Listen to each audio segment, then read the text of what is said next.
Est-ce que ça enregistre? Ok. On va commencer avec une parole de prière. Alléluia, Père, merci pour ta bonté, ta fidélité et ta bienveillance. Je te rends grâce de nous permettre d'être réunis, mon Dieu, mon roi, pour échanger au sujet de ta parole, de tes commandements éternels, de ton amour pour nous, de l'œuvre que tu as fait à la croix pour nous en Jésus-Christ et de la direction que nos vies doivent prendre afin de te glorifier. Je te demande de mettre tes paroles dans ma bouche, Seigneur, et de disposer nos cœurs à recevoir ce que tu as pour nous, Père. Au nom de ton Fils Jésus-Christ. Amen. Alléluia. Ok, aujourd'hui, dans le fond, ce que j'ai à cœur de partager aujourd'hui, c'est un partage que j'ai déjà fait sur la chaîne YouTube sur laquelle je poste des vidéos et des enseignements.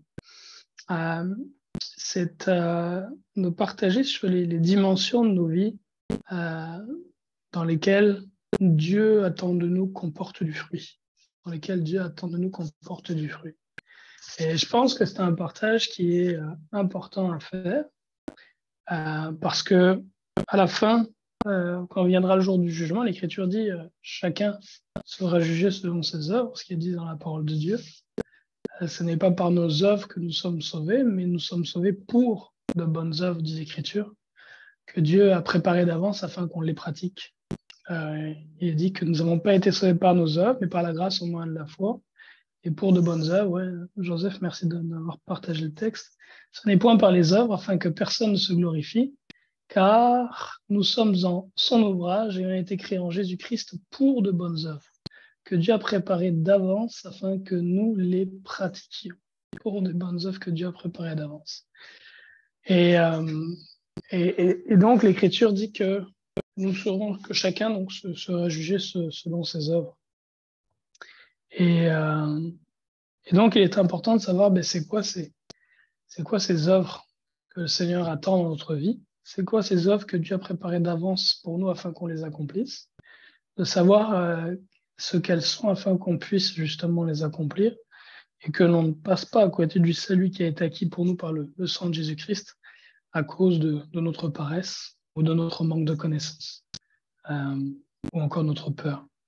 Le manque de connaissance dans l'Écriture dit « Mon peuple périt faute de connaissance. Mon peuple périt faute de connaissance. » La parabole la parabole des talents. Il y a cet homme-là qui reçoit un talent puis qui le cache dans la terre. Il ne le fait pas prospérer. Lorsque le Seigneur revient, il le condamne, il le punit. Il n'a pas part au royaume avec ceux qui ont fait prospérer leurs talents qu'ils ont reçus. Donc on a vraiment reçu de Dieu un héritage, celui de la vie éternelle et du salut. Et l'attente que Dieu le Père a envers nous en Jésus-Christ, son Fils, c'est que nous fassions prospérer ce que nous avons reçu, qu'on fasse multiplier ce qu'on a reçu, à différents égards et sous différents aspects. Et c'est important en fait de parler justement du fait qu'il y a différentes dimensions parce que le piège dans lequel le diable essaie d'en faire tomber plusieurs, c'est de nous amener à focuser simplement sur un aspect. Simplement sur un aspect. Si tu vas par exemple, je sais pas moi, chez les adventistes, les adventistes, l'aspect sur lequel ils focusent, ça va être l'étude de la parole de Dieu. Ils étudient, puis ils se plantent pas à peu près d'ailleurs. Mais tu sais, c'est vraiment là-dessus qu'ils mettent le focus. Tu vas chez les témoins de Jéhovah, puis eux autres mettent le focus sur évangéliser. Fait que chaque mois, ils ont un nombre d'heures qu'ils doivent accomplir pour évangéliser, puis malheureusement, l'évangile qu'ils annoncent n'est pas celui du Seigneur Jésus-Christ. Tu vas chez les Mormons, et les Mormons mettent un focus sur l'œuvre missionnaire. Et puis, ils envoient leurs fils qui font, leurs filles des fois, qui font l'équivalent d'un service militaire, ce qui est une excellente chose. Mais au final, ce qu'ils apportent dans cette œuvre missionnaire n'est pas l'évangile de Christ. Tu vas chez les catholiques, puis les catholiques pratiquent d'abondantes œuvres de charité envers les pauvres, envers les lépreux, envers les veuves, les orphelins, un peu partout sur cette terre. Et malheureusement, à côté de la charité, leur obéissance à Dieu est nulle. Ils adorent des idoles, ils prient aux morts, ils font toutes sortes d'abominations de la sorte. Ce qu'on voit quand on regarde, en fait, ceux qui invoquent le nom du Seigneur Jésus-Christ sur cette terre, c'est que Satan les a divisés. Satan les a divisés, puis Satan a fait que certains portent un type de fruit et pas d'autres, et d'autres un autre type de fruit et pas d'autres. Et quand en réalité, le Seigneur nous appelle chacun individuellement dans nos vies à porter tous ces fruits. Tous ces fruits fait qu'on va regarder quels sont ces fruits et quels sont les passages de la parole sur lesquels on peut se baser. Mais justement, avant que j'avance, mes frères, est-ce que vous avez quelques idées des fruits que nous sommes amenés à porter dans notre vie? Diane, Maxime, Joseph, s'il y en a un qui... Vas-y, Dylan. Je pense que le Seigneur, qu'il attend que nous faisions d'autres personnes des disciples, que nous prêchons la parole. Amen. Amen. Amen. 100%, effectivement.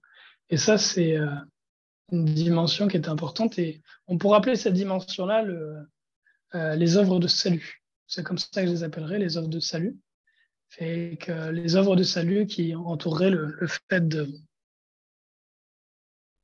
d'apporter le message de l'Évangile, apporter le message de l'Évangile, le fait de baptiser, le fait de faire des disciples, d'enseigner la parole de Dieu, de montrer aux frères et sœurs le chemin, la voie à suivre, le fait d'avoir une vie de prière, une vie d'étude de la parole. Ça, j'engloberais tout ceci dans ce qu'on appelle les œuvres de salut. Et encore, dans cette dimension-là, il y a deux parties. Il y en a d'un côté la relation qu'on a avec Dieu, c'est l'étude de la parole, l'étude de la prière. Et à l'autre côté, la relation qu'on a avec les autres, en cherchant à les sauver. Le fait d'aller, d'apporter la bonne nouvelle de l'Évangile, de baptiser ceux qui croient, de prier pour qu'ils reçoivent le Saint-Esprit, de leur enseigner les Écritures, de leur montrer comment vivre la vie de disciple. Donc ça, effectivement, c'est ce qu'on pourrait englober dans les œuvres de salut. Maintenant, quels sont les passages de la parole qui nous parlent un petit peu de ça? Jésus-Christ a dit à ses disciples, il dit, je vois que Joseph nous a partagé quelques textes. Joseph, tu peux les lire, là, s'il y a des textes que tu partages qui sont en lien avec ça. En fait, j'en ai partagé un seul, c'est aller faire de toutes les nations des disciples, les baptisant au nom du Père, du Fils et du Saint-Esprit, et enseignez-leur à observer tout ce que je vous ai prescrit. Et voici, je suis avec vous tous les jours jusqu'à la fin du monde, dans Matthieu 28. Amen. Amen. Je pense dans Jean aussi, il dit qu'il les a choisis, qu'il les a envoyés afin qu'ils portent du fruit. Quelque chose comme ça, il dit, je vous ai envoyés afin que vous portiez du fruit. Il parle du semeur qui sort pour semer, et cette semence porte 30, 60, 100 pour un. Donc il y a plusieurs passages de l'Écriture où le Seigneur nous parle du fait de faire des disciples. Je pense que tu as partagé tantôt un passage, Joseph, qui parle de faire des disciples qui vont tenir ou qui ne vont pas tenir, et puis du résultat de ça. Tu as partagé ce passage-là tantôt? Je pense que c'est Paul qui parle de comment bâtir avec de la paille ou bâtir avec de l'or. Oui. C'est dans Corinthiens 3, les versets 12 à 15. Or, si quelqu'un bâtit sur ce fondement avec de l'or, de l'argent, des pierres précieuses, du bois, du foin, du chaume, l'œuvre de chacun sera manifestée car le jour la fera connaître, parce qu'elle se révélera dans le feu, et le feu éprouvera ce qu'est l'œuvre de chacun. Si l'œuvre bâtie par quelqu'un sur le fondement subsiste, il recevra une récompense. Si l'œuvre de quelqu'un est consumée, il perdra sa récompense. Pour lui, il sera sauvé, mais comme au travers du feu.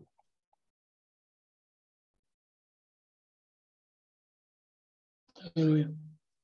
Fait que là, on voit qu'il y a non seulement un jugement par rapport au fait d'avoir porté du fruit, mais dépendamment de la quantité de fruits qu'on a porté,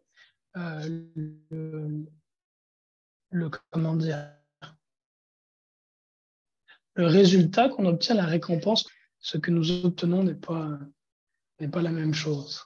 Et quand on parle justement de cette dimension-là, de faire des disciples,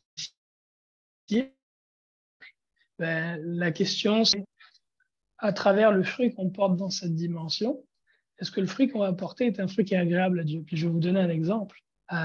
Vous connaissez Joel Osteen? Est-ce que ça dit quelque chose à quelqu'un de Joel Osteen? Ça, je ne vois plus correctement. Est-ce que vous m'entendez? Oui, on t'entend. Ah, c'est bon, on entend? OK, great. Fait que Joel Osteen, ça vous dit quelque chose? Maxime, tu connais Joel Osteen, Maxime?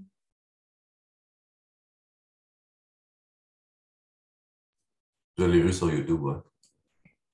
Ouais, OK. Ou des gens comme T.D. Jakes, par exemple. Ça te dit quelque chose, Dylan, T.D. Jakes? Ouais. C'est des exemples que je prends parce que ce sont des hommes qui ont fait énormément de disciples, des milliers, des dizaines de milliers, voire des centaines de milliers de disciples qui viennent dans les assemblées où ils se réunissent. Maintenant, la question, c'est de savoir cette quantité énorme de disciples qu'ils ont à présenter au Seigneur, est-ce qu'elle sera agréée par Dieu? Et j'ai tendance à penser que non. Et ça va nous amener justement dans la deuxième partie du domaine dans lequel Dieu s'attend à ce qu'on porte des œuvres. Et c'est ce que j'appellerais les œuvres d'obéissance. Les œuvres d'obéissance. Puis, Joseph, tu peux peut-être partager avec nous le passage de Matthieu où le Seigneur Jésus-Christ chasse ceux qui n'ont pas obéi à ses commandements au jour du jugement. Et si tu peux le lire pour nous, Maxime, le passage que Joseph met dans la conversation. C'est dans Matthieu 7, je vais juste retrouver le 7, 22.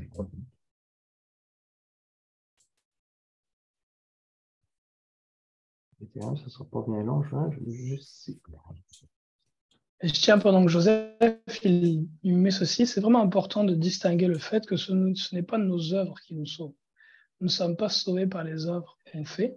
Nous avons été sauvés par le sang de Jésus-Christ versé à la croix, lui qui n'ayant commis aucun péché a présenté des œuvres parfaites devant Dieu. C'est par sa mort et sa résurrection que nous sommes sauvés. Maintenant, le Seigneur Jésus-Christ, Dieu son Père, nous a sauvés en Jésus-Christ son Fils pour que nous pratiquions de bonnes œuvres pour sa gloire.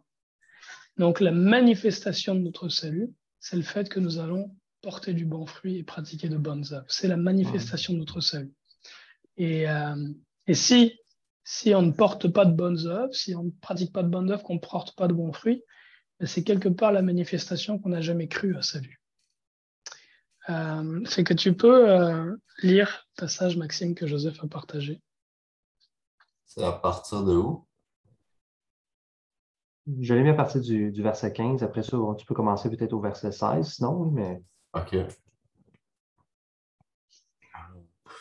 Vous les reconnaîtrez à leurs fruits. Cueille-t-on des raisins sur des épines ou des figues sur des chardons? Tout bon arbre porte de bons fruits, mais le mauvais arbre porte de mauvais fruits. Un bon arbre ne peut porter de mauvais fruits, ni un mauvais arbre porter de bons fruits. Tout arbre qui ne porte pas de bons fruits est coupé et jeté au feu. C'est donc à leurs fruits que vous les reconnaîtrez. Ceux qui me disent « Seigneur, Seigneur » n'entreront pas tous dans le royaume des cieux, mais celui-là seul qui fait la volonté de mon Père qui est dans les cieux. Plusieurs me diront en ce jour-là, « Seigneur, Seigneur, n'avons-nous pas prophétisé par ton nom? N'avons-nous pas chassé des démons par ton nom? Et n'avons-nous pas fait beaucoup de miracles par ton nom? » Alors je leur dirai ouvertement, « Je ne vous ai jamais connus. Retirez-vous de moi, vous qui commettez l'iniquité. » Et je pense que dans le grec, le terme qui est utilisé, c'est nomia. Nomia qui est la loi. Donc vous qui allez à l'encontre de la loi, à l'encontre des commandements de Dieu. Dans ce passage-là, en fait, ce que Christ met en exergue, si je devais l'imager, est-ce que ça vous est déjà arrivé d'acheter un fruit qui a certaines qualités que vous recherchez et pas d'autres? Je vais donner un exemple. Une clémentine, une clémentine, on aime ça qu'elle soit assez ferme. Et quand tu achètes une clémentine qui est ferme, mais qui est sèche, qui n'a pas de jus, est-ce que tu prends plaisir à la manger? Dylan? Inversement, si je prends un autre exemple, Dylan, toujours pour toi, si tu achètes une clémentine qui est juteuse, vraiment juteuse, mais qui a aucune fermeté, qui est juste comme toute mollasse, est-ce que tu prends plaisir à la manger? Non, pas du tout, pas du tout. Non. Si tu achètes une clémentine, tu sais que la clémentine, elle est... En fait, si tu vas pour acheter une clémentine, puis que la clémentine, elle est peut-être juteuse, elle a peut-être une certaine fermeté, mais que d'apparence, elle est toute verte, est-ce que tu vas l'acheter?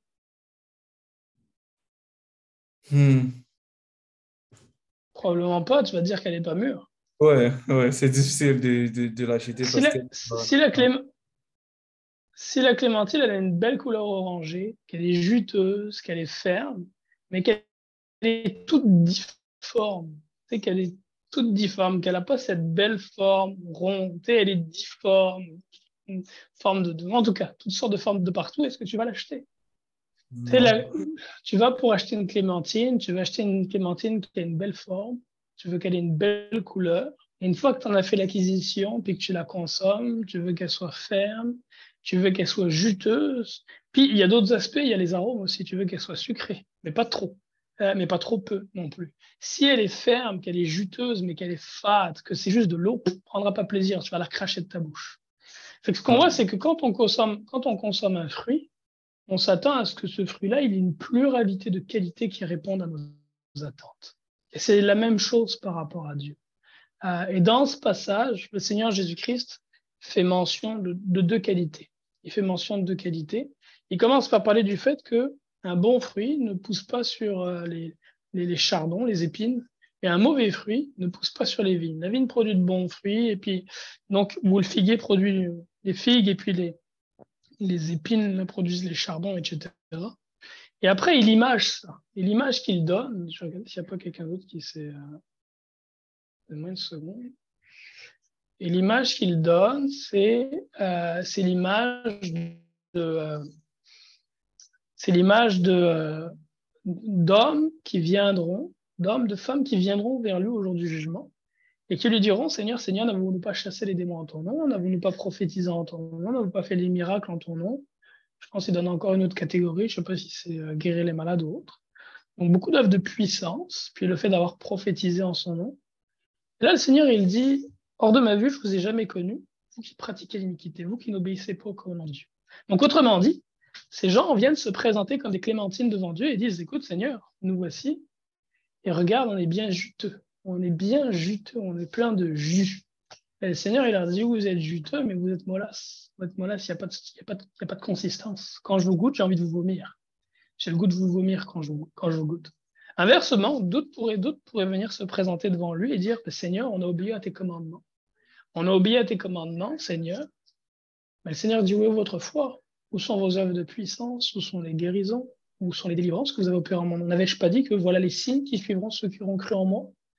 En mon nom, ils chasseront les démons. En mon nom, ils imposeront les morts malades et les malades seront guéris. En mon nom, ils parleront de nouvelles langues.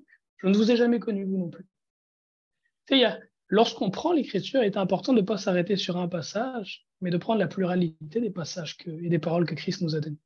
Parce que certains vont prendre ce passage-là et vont dire, ah ben regarde, ça ne sert à rien de prophétiser, chasser les démons et tout l'inverse. Oui, mais attends un peu. Il dit ailleurs que si tu as cru en Jésus-Christ, tu dois avoir ces signes-là dans ta vie. Fait que avoir ces signes-là dans sa vie ne veut pas dire que tu es sauvé. Par contre, ne pas les avoir veut dire que tu n'as pas cru à salut. Est-ce que vous comprenez un peu la distinction?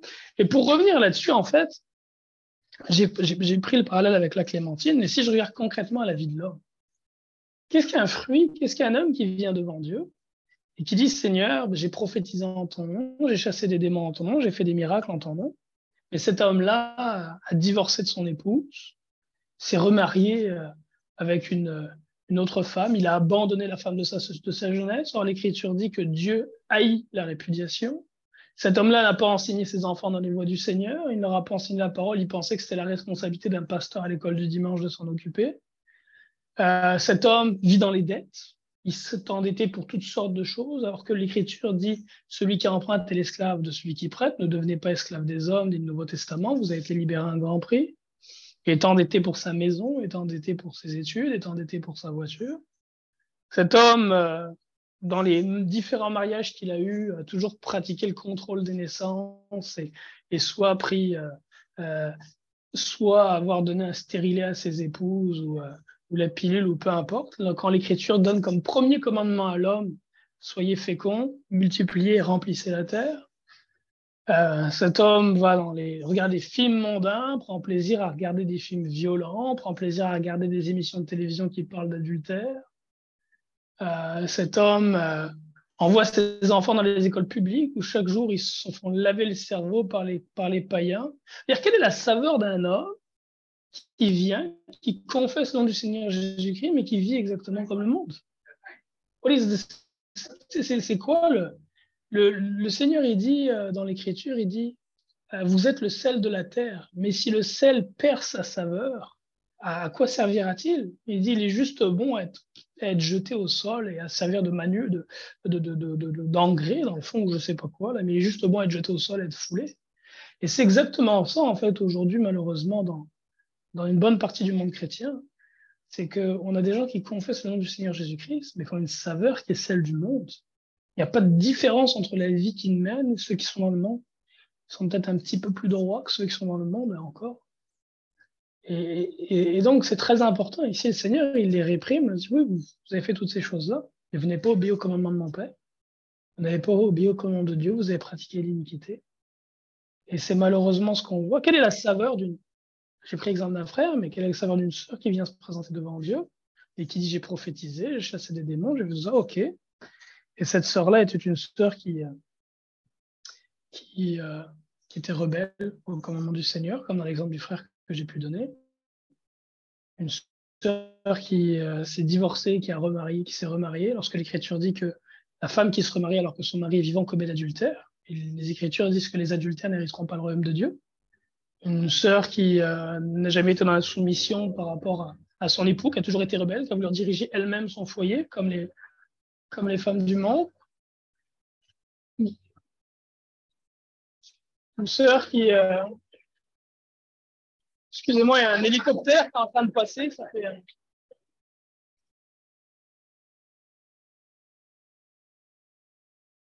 fait beaucoup de bruit. Une sœur qui ne s'est jamais voilée, comme le commande l'Écriture, qui plutôt que d'enseigner ses enfants, que de prendre soin de son foyer et d'enseigner ses enfants, a préféré faire une carrière pour gagner de l'argent. Une sœur qui, plutôt que de donner la vie, a préféré mettre justement stérilé pour ne pas enfanter. Quelle est la saveur devant Dieu de cette sœur ou de ce frère qui vient se présenter devant le Seigneur et qui dit, bon Seigneur Jésus, j'ai invoqué ton nom, j'ai confessé ton nom, puis voilà la vie que j'ai menée. Le Seigneur dit dans l'Écriture, parce que tu es tiède, je te vomirai de ma bouche. Et c'est malheureusement, en fait, ce qui est le cas. Tu sais, je regardais hier, j'étais en train de regarder hier avec mon épouse et mes enfants, on regardait un temps d'adoration, un temps de culte chrétien. Je pense que c'était Jean qui chantait, puis c'était vraiment beau.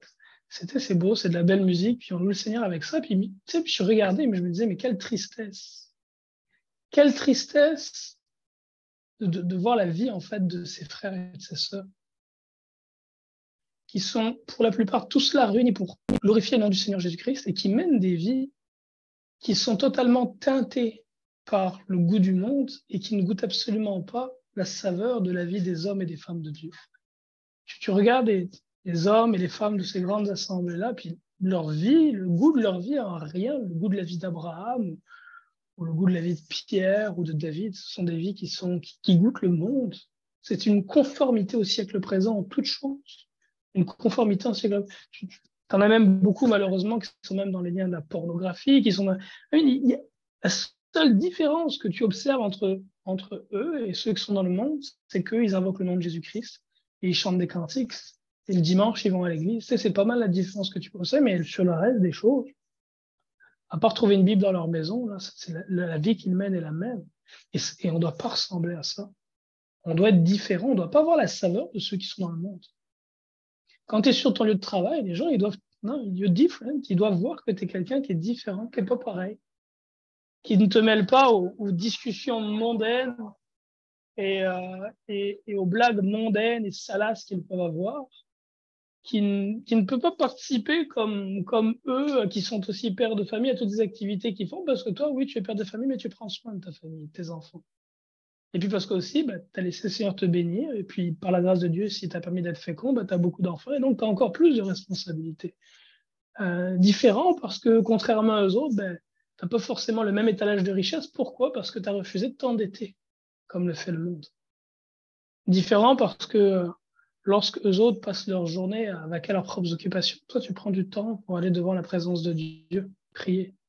Différent parce que tu manifestes une paix, un amour qu'eux ne manifestent pas. Oui, toute tasse, on doit le goûter différemment des autres. On doit goûter différemment. Et la saveur que nous devons avoir, c'est la saveur qui est dictée par la parole de Dieu, la Bible.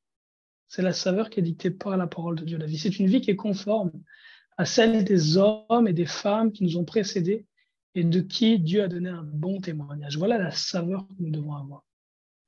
Et si la saveur qu'on vise, c'est d'avoir ce goût qu'ont les chrétiens d'aujourd'hui, on sera rejeté. On sera rejeté.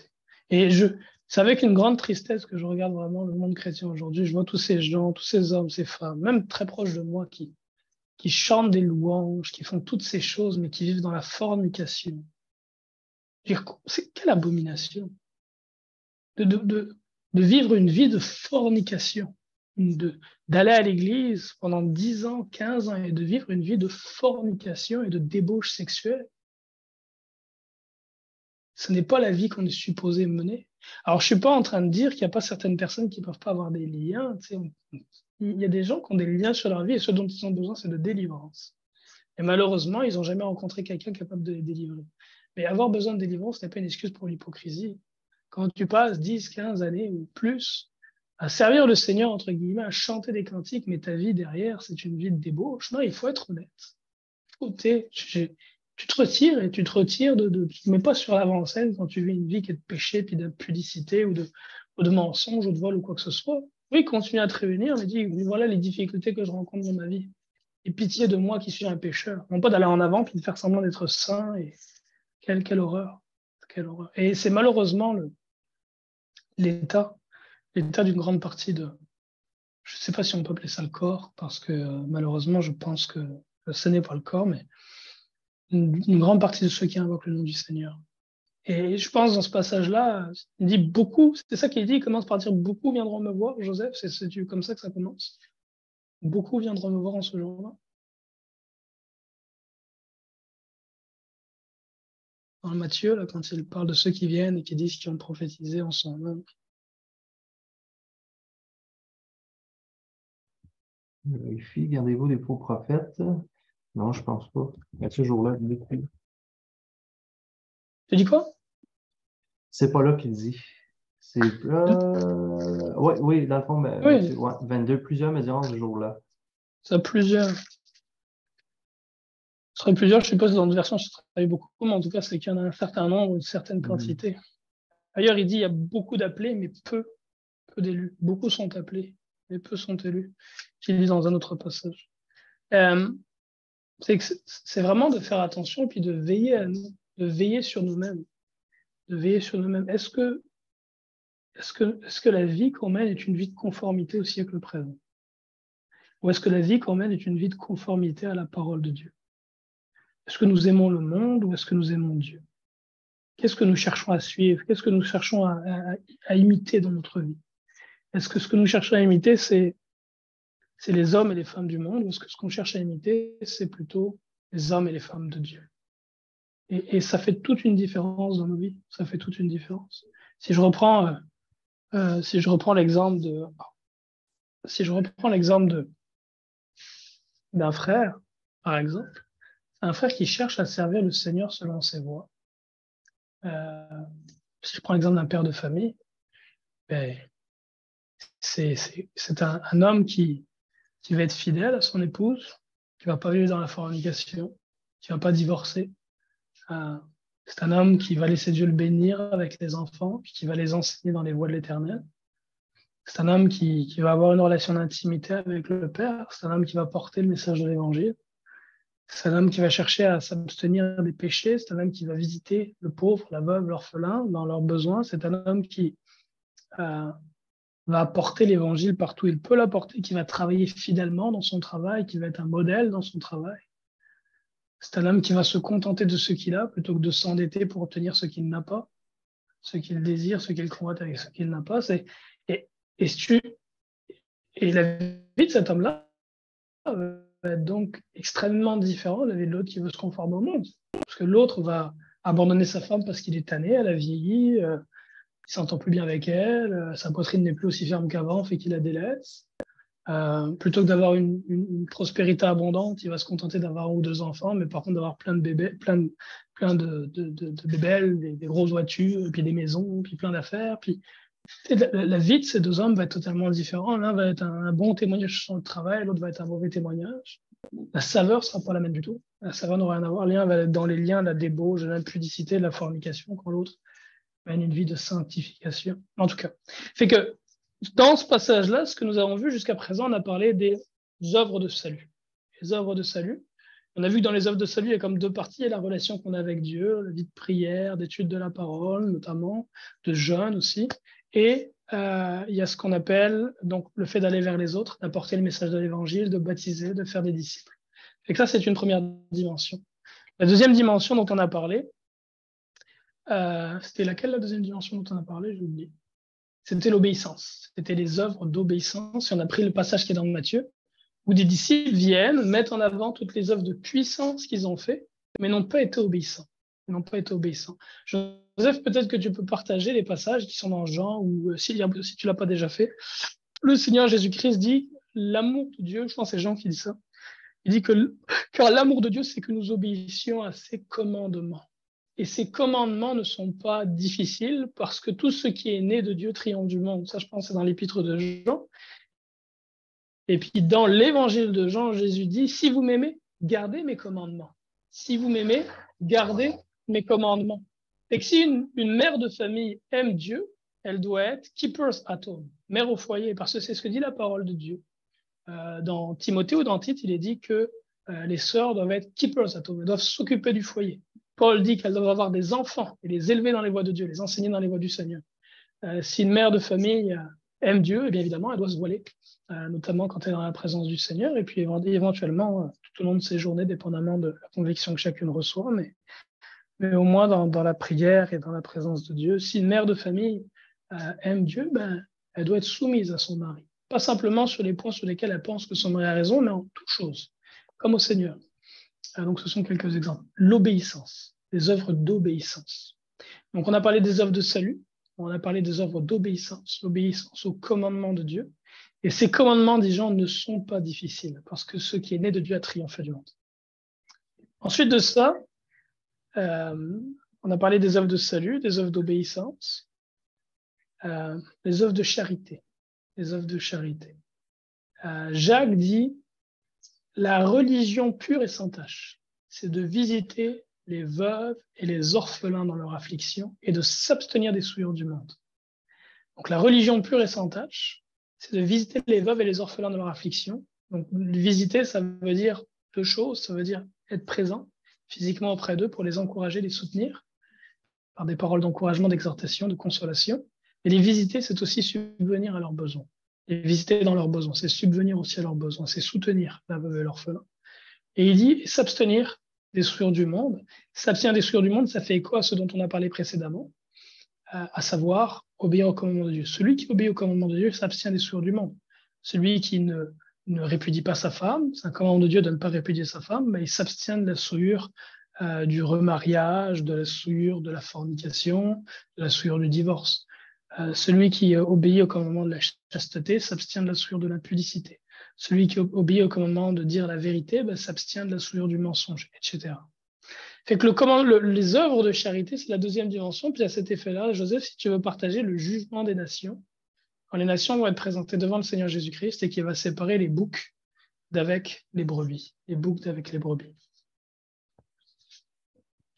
Et peut-être que Dylan pourra le lire pour nous.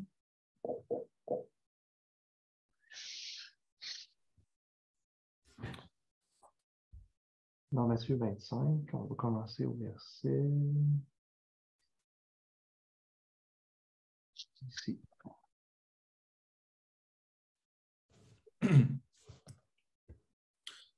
Un instant.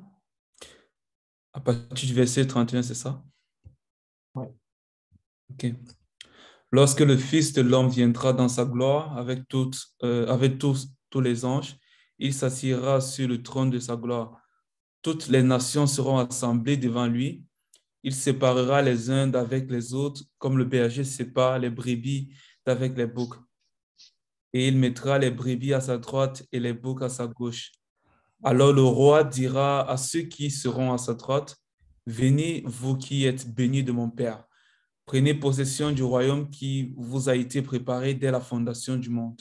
Car j'ai eu faim et vous m'avez donné à manger. J'ai eu soif et vous m'avez donné à boire. J'étais étranger et vous m'avez recueilli. J'étais nu et vous m'avez vêtu. J'étais malade et vous m'avez visité. J'étais en prison et vous êtes venus vers moi. Les justes lui répondront, Seigneur, quand avons-nous vu avoir faim et t'avons-nous donné à manger, ou avoir soif et t'avons-nous donné à boire? Quand avons-nous vu étranger et t'avons-nous recueilli, ou nu et t'avons-nous vêtu? Quand avons-nous vu malade ou en prison et sommes-nous allés vers toi?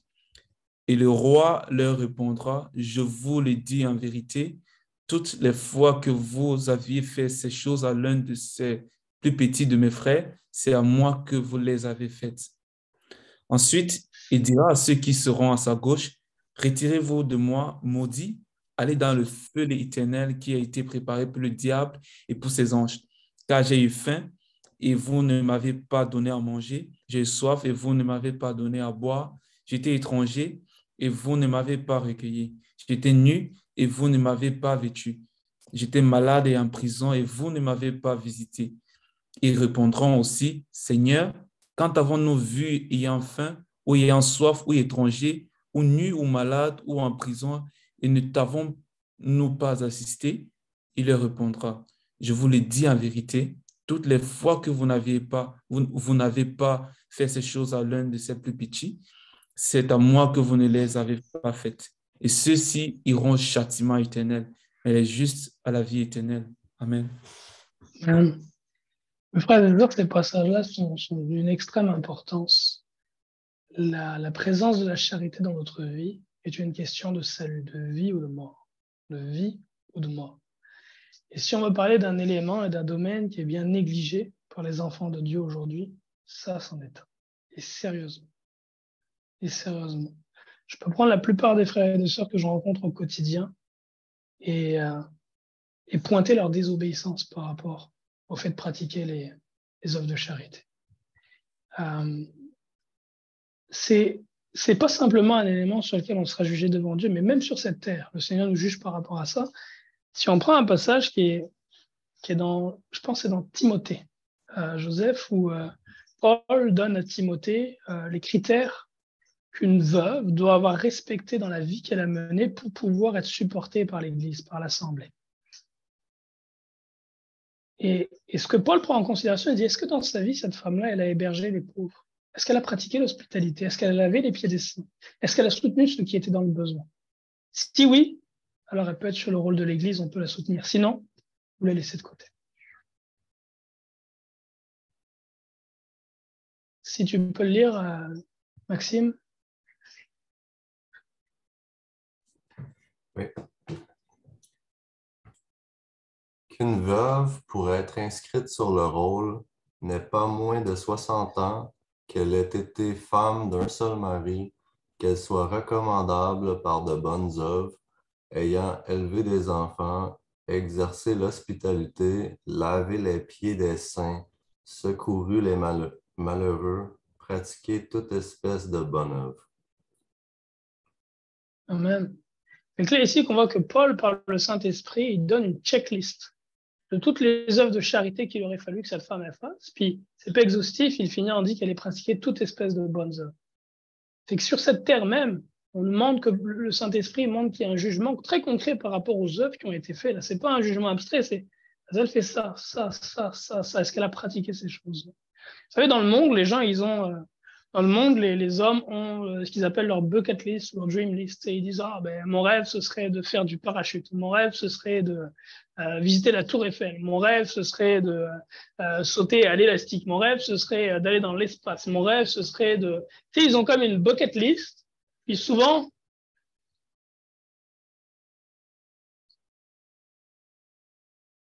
Excusez-moi, c'est le même hélicoptère de tantôt qui a passé dans l'autre sens. Et souvent, sur cette bucket list-là, il y a beaucoup de choses qui sont abominables et du péché. Mais nous devons, mes frères et sœurs, nous autres, avoir des bucket lists par rapport aux œuvres, aux fruits que le Seigneur nous appelle à porter. Et au niveau de la charité, le Seigneur il leur donne une liste qui est longue. Dans le livre d'Ésaïe, il dit « Fais entrer chez toi le malheureux sans asile. Partage ton propre pain avec celui qui a faim. Renvoie libre les opprimés. Couvre celui qui est nu. Dans le Nouveau Testament, il dit visite les veuves et les orphelins dans leurs besoins, mais il le dit aussi dans l'Ancien Testament. Et il y a toutes sortes d'œuvres qui sont nommées, qui sont mentionnées quand on lit l'Écriture. Maintenant, la question, c'est quand tu regardes ta vie, quand tu inspectes ta vie, est-ce que tu peux dire j'ai fait ça, j'ai fait ça, j'ai fait ça, j'ai fait ça, j'ai fait ça, je l'ai pratiqué, j'ai fait avec bon cœur, j'ai fait avec amour, j'ai fait pour glorifier le Seigneur? Ou est-ce que tu regardes cette liste-là et tu dis comme à part les quelques personnes à qui j'ai donné l'aumône dans la rue, il n'y a pas vraiment quelque chose que je puisse cocher. Et souvent, malheureusement, ceux à qui tu donnes l'aumône dans la rue, en tout cas dans les pays occidentaux, n'utilisent même pas ton aumône pour la bonne chose parce qu'ils vont acheter de la drogue ou de l'alcool avec. Et c'est vraiment... allô, petit Jean. Et c'est vraiment... c'est tellement important, mes frères et sœurs. Et je vais mettre en ligne bientôt sur la chaîne YouTube un partage justement pour encourager les frères et sœurs où je donne un petit peu mon témoignage personnel de comment à travers les années, la quinzaine d'années où j'ai servi Dieu, comment le Seigneur m'a guidé un petit peu dans les œuvres de charité au fur et à mesure. Mais je cherche vraiment très consciemment et très volontairement à considérer chacune des choses dont parle le Seigneur Jésus-Christ, à me demander est-ce que j'ai pratiqué cette chose-là? Est-ce que j'ai pratiqué cette chose? Quand il est dit, par exemple, fais entrer chez toi le malheureux sans asile, est-ce que j'ai fait entrer chez moi les malheureux sans asile? La réponse, c'est oui, à plusieurs reprises. Quand j'habitais à Montréal, j'ai eu l'occasion à plusieurs reprises de faire entrer chez moi les itinérants, de les loger, de les nourrir, de leur offrir de pouvoir se laver et de laver leur habit. Et ça, je le coche. Ça ne veut pas dire que je vais arrêter de le faire. Et j'espère que le Seigneur me donne encore l'opportunité que je le fasse à nouveau, mais c'est déjà des choses que j'ai fait, quelque chose que j'ai fait à plusieurs reprises. Est-ce que j'ai visité les prisonniers? Oui. Lorsque j'habitais à Montréal, j'allais visiter les femmes dans les centres de détention, les sœurs, leur apporter l'évangile, les soutenir à plusieurs reprises. On a eu l'occasion d'aller visiter les prisonniers. Fait que c'est une chose que nous n'avons pas négligée avec mon épouse. Est-ce que j'ai nourri les malheureux? Oui, je l'ai fait pendant une dizaine d'années, pas des dizaines, mais une dizaine d'années. Un peu moins d'une dizaine d'années, 8 ans à peu près. On sortait puis on allait donner à mon. Des choses que j'ai fait quand j'étais à Montréal. Depuis 2021, visiter les veuves et les orphelins, c'est quelque chose que nous faisons par la grâce de Dieu. Et au fur et à mesure, je cherche est-ce que j'ai pratiqué ces choses? Et dans ma vie quotidienne, la charité doit être un style de vie. On ne doit pas être comme ceux qui sont dans le monde, pour qui la charité est un événement annuel. Tu sais, quand je me souviens, je travaillais dans l'ancienne compagnie d'assurance où j'étais. Il y avait un des conseillers qui avait pas mal d'argent, puis était assez ancien, qui venait me voir et qui me disait hey, Mehdi, à Noël, toi, tu connais-tu une place où on donne à manger aux pauvres? Moi, j'aime ça, y aller, là, leur distribuer des paquets de cadeaux et de nourriture. Tu les vois, ils chialent, là, tu sais, ils sont reconnaissants d'avoir ça. Tu sais, lui, la charité, c'est un événement annuel. Une fois par année, il donnait 250 pièces pour prendre soin des pauvres, offrir des cadeaux. Ça, c'est ceux qui sont dans le monde. Mais pour nous qui sommes en Jésus-Christ, la charité, c'est notre style de vie. On doit être quotidiennement occupé, à chaque semaine, avec les œuvres de charité que nous avons à faire. Ça doit être quelque chose qui est une activité constante, récurrente de notre vie. La charité doit être constamment présente. Et si la charité, c'est simplement présent de temps en temps, ou si c'est simplement avoir un prélèvement bancaire qui passe sur son compte pour donner à telle ou telle organisation, on n'est pas différent de ceux qui sont dans le monde. On n'est pas différent de ceux qui sont dans le monde. Par contre, si dans ta vie, le Seigneur voit que tu ouvres régulièrement ta porte à ceux qui sont sans abri, que tu pratiques l'hospitalité, s'il voit que dans les périodes où il fait froid, tu fais partie de ceux qui sortent régulièrement pour apporter des vêtements chauds, la nourriture, s'il voit que tu prends soin des veuves, des orphelins, s'il voit que tu es là pour soutenir ceux qui sont malades, visiter dans les hôpitaux, ceux qui sont malades, visiter les personnes âgées qui sont seules. C'est à voir que c'est ton mode de vie. Ce sont des activités que tu fais de façon régulière. Ben là, l'arôme que tu as est différent de l'arôme de ceux qui sont dans le monde. Là, présentement, une chose que nous n'avons jusqu'à présent jamais fait, et là, le Seigneur me l'a mis à cœur dernièrement, et on est en train de commencer à travailler là-dessus, c'est libérer les esclaves. Libérer les esclaves. Je suis tellement excité à cette idée-là. Et c'est d'un côté tellement attristé de réaliser qu'il y a encore sur cette terre des esclaves, et de l'autre côté tellement heureux de savoir qu'on peut libérer des esclaves. On peut libérer. Tu sais, on a cette puissance-là de pouvoir le faire d'agir, de pouvoir aller vers une famille qui est née dans l'esclavage, qui a été esclave toute sa vie, et puis dire aujourd'hui c'est fini. Aujourd'hui vous êtes libres, mes frères et sœurs. votre dette est payée, puis vous êtes libre aujourd'hui. Il y a des esclaves au Congo, il y a des esclaves au Nigeria, il y a des esclaves en Inde, il y a des esclaves au Pakistan, il y a des esclaves en Mauritanie, il y a des esclaves dans plusieurs pays sur cette terre, il y a des esclaves. Il y a des esclaves dans plusieurs pays sur cette terre, et souvent, la seule chose qui est nécessaire pour les libérer, c'est de faire comme Christ il a fait pour nous. Christ, il a payé notre dette. Il a payé notre dette. Et il l'a payé avec son propre sang. Il est venu avec son sang, il a payé notre dette auprès de Dieu le Père. On avait une dette, la dette du péché vis-à-vis de Dieu le Père. Il est allé vers Dieu le Père, il a présenté son sang, et on a été libérés de la dette que nous avions. C'est la même façon aujourd'hui, la plupart des esclaves, la façon si simple de les libérer, c'est de payer leur dette. Et la bonne nouvelle pour nous qui sommes dans les pays occidentaux, c'est que les euros qu'on peut avoir, ou les dollars canadiens ou américains, dans ces pays pauvres où il y a l'esclavage, représentent beaucoup pour pouvoir payer la dette de ces gens-là et les libérer. Fait que ça, c'est la nouvelle étape sur laquelle on est rendu avec quelques frères, sur laquelle on est en train de travailler avec Joseph et puis les frères dans l'Assemblée, là, sur laquelle on veut s'investir. Et je suis très excité par rapport à cette idée-là, puis j'espère que par la grâce de Dieu, ça va apporter de bons fruits. Mais l'idée, c'est vraiment au niveau des œuvres de charité, c'est it has to be, ça doit être comme toutes les autres qu'on a mentionnées jusqu'à présent. L'obéissance à Dieu, ça doit être notre mode de vie. Les œuvres de salut, ça doit être notre mode de vie. Partager l'évangile, c'est pas une fois dans l'année quand il y a une sortie d'évangélisation. Ça doit être notre mode de vie quotidien, hebdomadaire. On doit régulièrement, dans notre travail, avec nos proches, nos familles, nos amis, partager l'évangile. On doit sortir régulièrement dans les rues, aller annoncer l'évangile. La vie de prière, d'étude de la parole, ça doit être notre manne quotidienne. L'obéissance à Dieu, c'est notre mode de vie quotidien. Les œuvres de charité, c'est la même chose. Ça doit être notre quotidien. Ça doit être notre mode de vie. Ça doit être notre mode de vie. Alors, dépendamment des saisons dans lesquelles on est, chacune de ces dimensions peut se traduire de différentes façons. Mettons, là présentement, je suis ici aux îles Turquoises. Je ne vais pas me mettre à prêcher l'évangile dans la rue, il n'y a pas un chat dans la rue. Il y a littéralement personne. Il y a peut-être les journées où il y a beaucoup de voitures qui passent, il y en a comme 3, 4, 5 qui passent. La plupart du temps, je vois une voiture qui passe dans la journée. Fait que si je sors dans la rue avec mon micro puis je me mets à prêcher au doigt, c'est pas très pertinent. Par contre, il y a quelques personnes qui habitent ici, et fait que là, c'est plus d'aller vers eux puis d'avoir des discussions longues avec eux en one-on-one où je partage l'évangile. La même chose par rapport aux œuvres de charité. Si on considère les œuvres de charité, quand j'habitais à Montréal, quand j'étais célibataire, sans enfant, régulièrement, j'invitais chez moi des itinérants qui allaient dormir.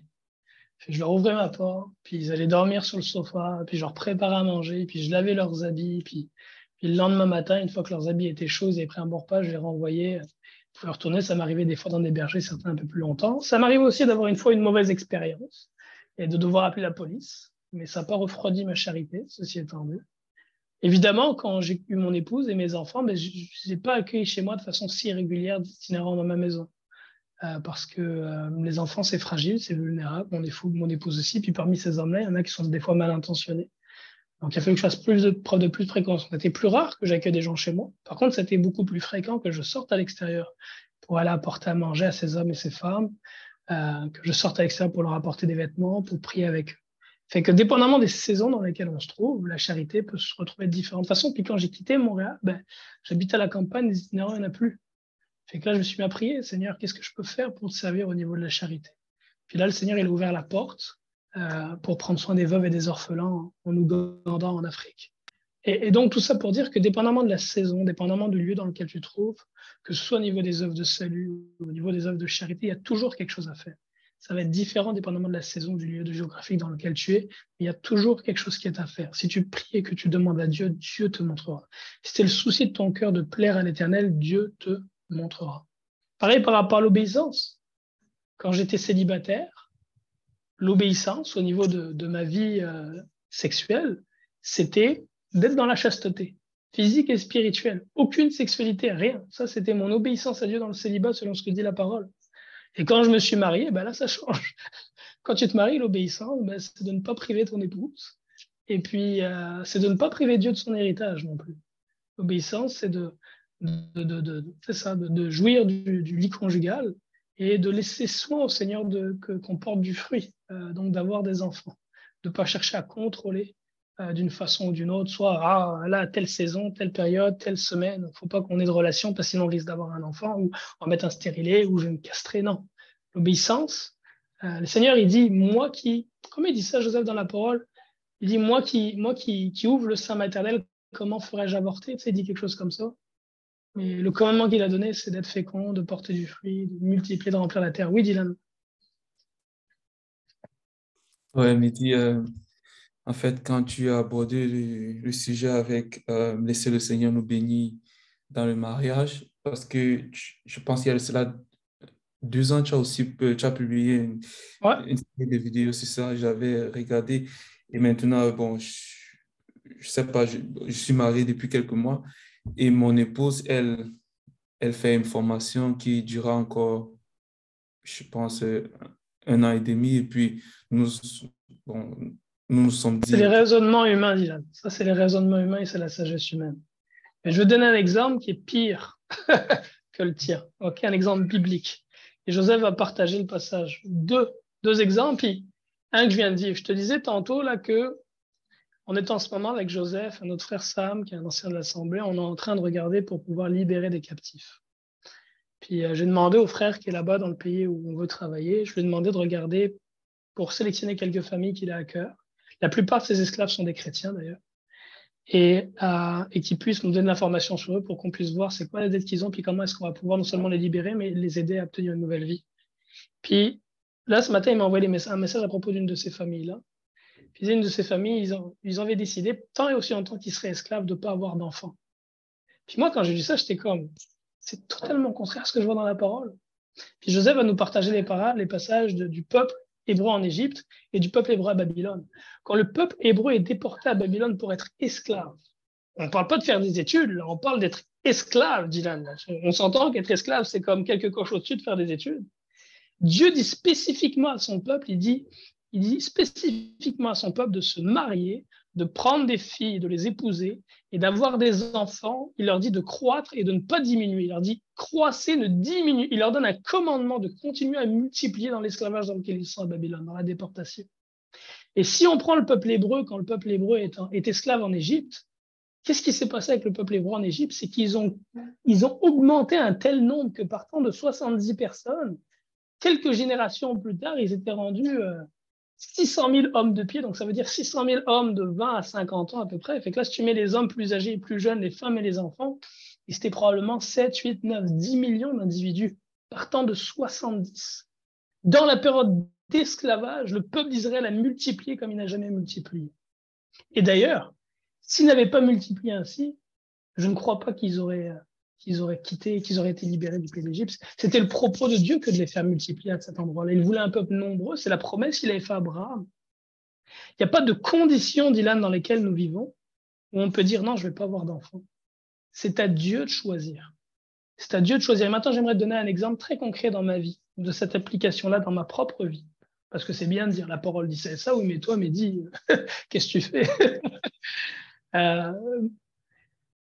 Lorsque mes jumeaux étaient à l'hôpital en 2016, en fin 2016, mes jumeaux sont nés au mois d'octobre 2016.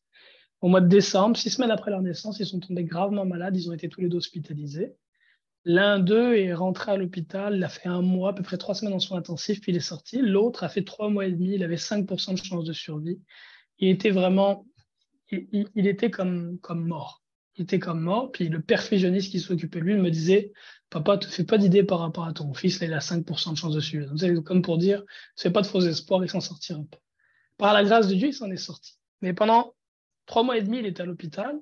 Pendant 5 mois, j'étais donc en congé de mon travail. C'est une situation qui est extrêmement difficile à vivre. Et dans cette période-là, mon épouse s'est retrouvée enceinte. Mon épouse s'est retrouvée enceinte dans cette période. S'est retrouvée enceinte dans cette période. Alors que, tu sais, la sagesse humaine voudrait qu'écoute, là, on a un fils qui est en train de mourir, c'est pas le temps.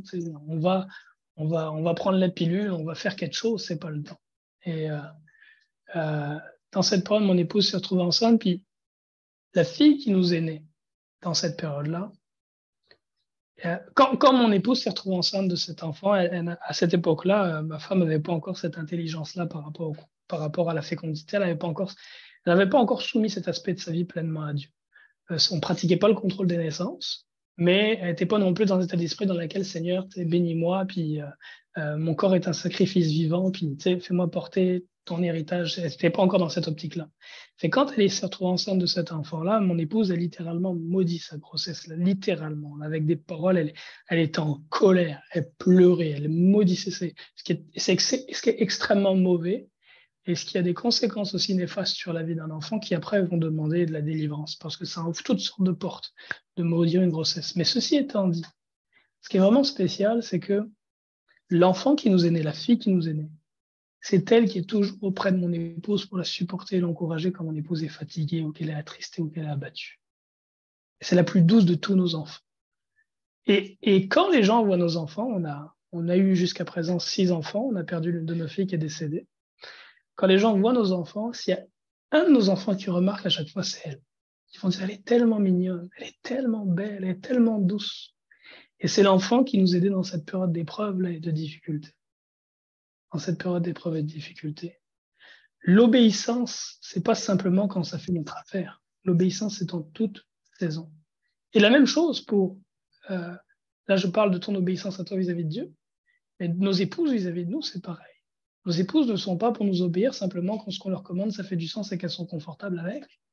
L'épouse doit obéir à son mari en tout temps, en toute situation. L'apôtre Paul dit que les épouses doivent être soumises à leur mari en toutes choses comme au Seigneur. Comme au Seigneur. Et donc, de la même façon pour nous, nous devons être soumis en toutes choses, pas juste quand ça fait notre affaire, mais en toute saison. Fait que, si je peux dire quelque chose par rapport à ça, Dylan, c'est repens-toi. Repens-toi, demande pardon à Dieu tout d'abord et marche par la foi. Parce que la marche que tu es en train de faire à ce sujet-là, présentement, n'est pas par la foi, elle est par la chair. Et le fruit que tu goûteras de ça, si tu continues, ça va être un fruit qui va être amer. Ça va être un fruit amer, si tu continues dans cette voie-là. Ce sera un fruit qui est mauvais. Il y en a beaucoup qui font ça, malheureusement, aujourd'hui. Et des hommes qui se disent pasteurs et qui vont donner ce conseil-là, qui vont dire, je t'encourage à regarder sur la chaîne YouTube Jésus est le Fils de Dieu. Il y a 2 vidéos qu'on a traduites, sous-titrées en français. C'est des documentaires qui sont excellents. L'un s'intitule Contrôle des naissances, est-ce que ça nous le choix? Et puis la deuxième partie, c'est comme des témoignages. Puis dans ces témoignages-là, tu vois plusieurs jeunes couples qui témoignent et qui disent, ben là, on est des jeunes mariés. Puis on nous a dit, c'est pendant les 2 premières années, que c'était bon d'apprendre à se connaître et de ne pas avoir des enfants. Mais quelle stupidité, quelle bêtise. Quelle bêtise de pouvoir donner de telles recommandations. Si tu viens de te marier et que Dieu choisit de te donner des enfants, c'est parce que c'est nécessaire pour le couple. Moi, je peux vous dire très clairement, et mon épouse peut en témoigner, en 2019, quand ma femme et moi, nous sommes passés par une année terrible, où elle désirait quitter, elle désirait divorcer parce que Dieu m'avait ouvert les yeux à l'époque sur les religions, les dénominations, les organisations religieuses, et Dieu m'avait montré que toutes ces choses-là, c'est Babylone, et que je devais sortir de là, mais ma femme, elle ne l'avait pas encore vu. Et mon épouse pensait que j'étais en train de me perdre et que j'amenais ma famille avec moi dans la perdition. Et les pasteurs, entre guillemets, parce que ces hommes-là ne servent pas Dieu, ils servent leur propre ventre. Mais ces hommes-là, en fait, recommandaient à ma femme de divorcer, l'un d'eux notamment. Ils disaient à mon épouse, quitte le divorce de ton mari, parce qu'il a déjà perdu. Et ma femme voulait vraiment divorcer, voulait vraiment me quitter. Mon épouse en a témoigné. N'eût été le nombre d'enfants que nous avions cette année-là, elle m'aurait quitté. Cette année-là, nous avions 4 enfants, elle était enceinte du 5e. Et à plusieurs reprises, elle a pensé me quitter, se séparer de moi. Mais à chaque fois, ce qui l'a bloqué, c'est qu'elle se disait, mais qu'est-ce que je vais faire seule avec 4 enfants puis un 5e qui s'en vient? Si mon épouse, si on avait eu 3 enfants ou 4 enfants puis qu'elle n'était pas enceinte du 5e, je suis certain qu'elle m'aurait quitté, que notre foyer n'existerait plus aujourd'hui. C'est pas pour... Tu sais, l'homme, pas juste la femme, l'homme, le cœur de l'homme, le cœur de la femme est mauvais.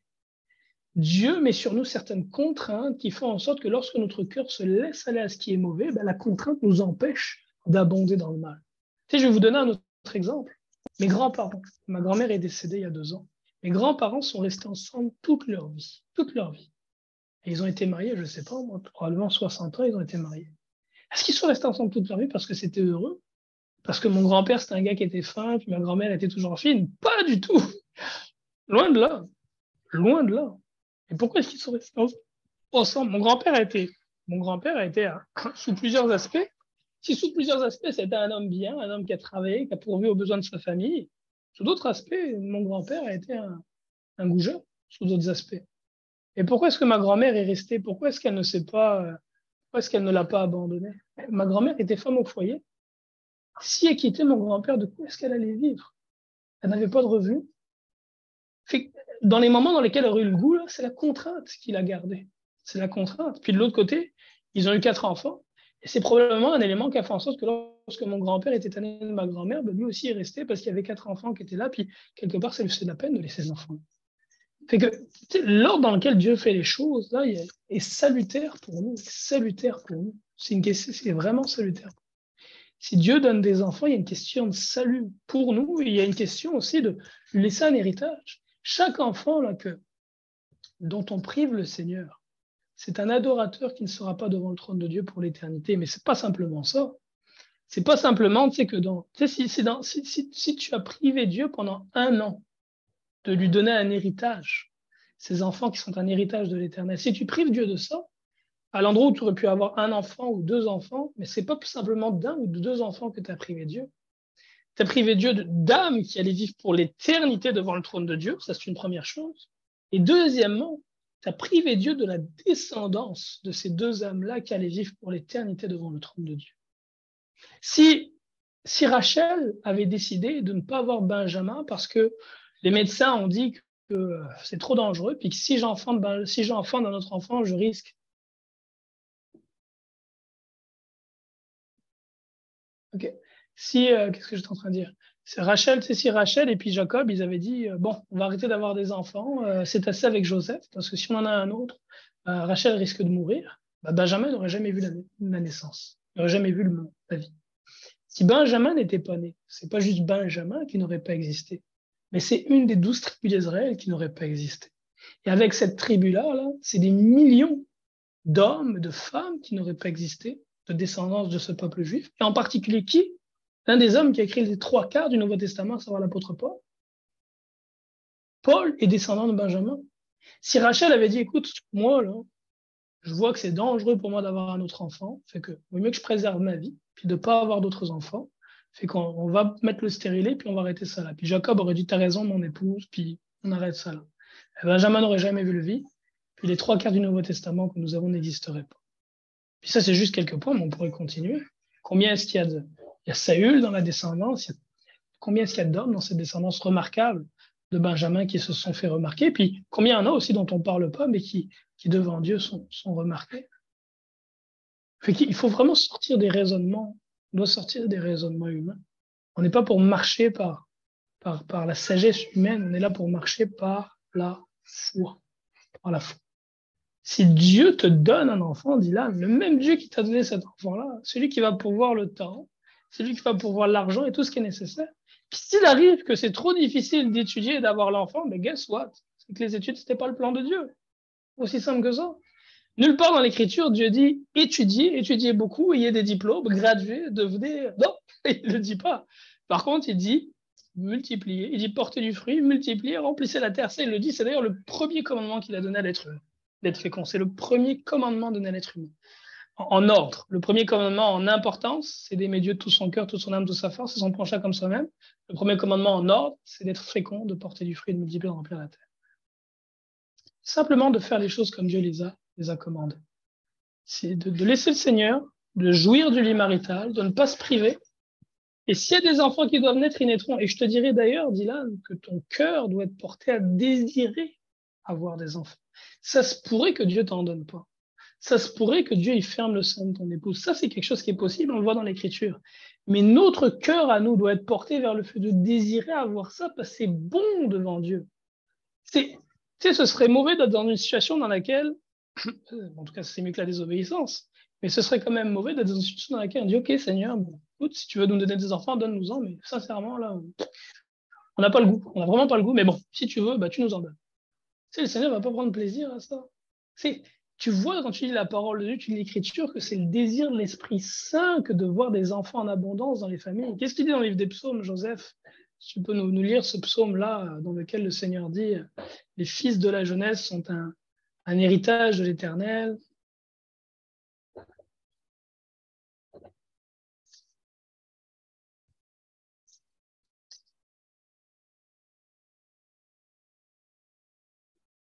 Psaume 127, tu peux le lire?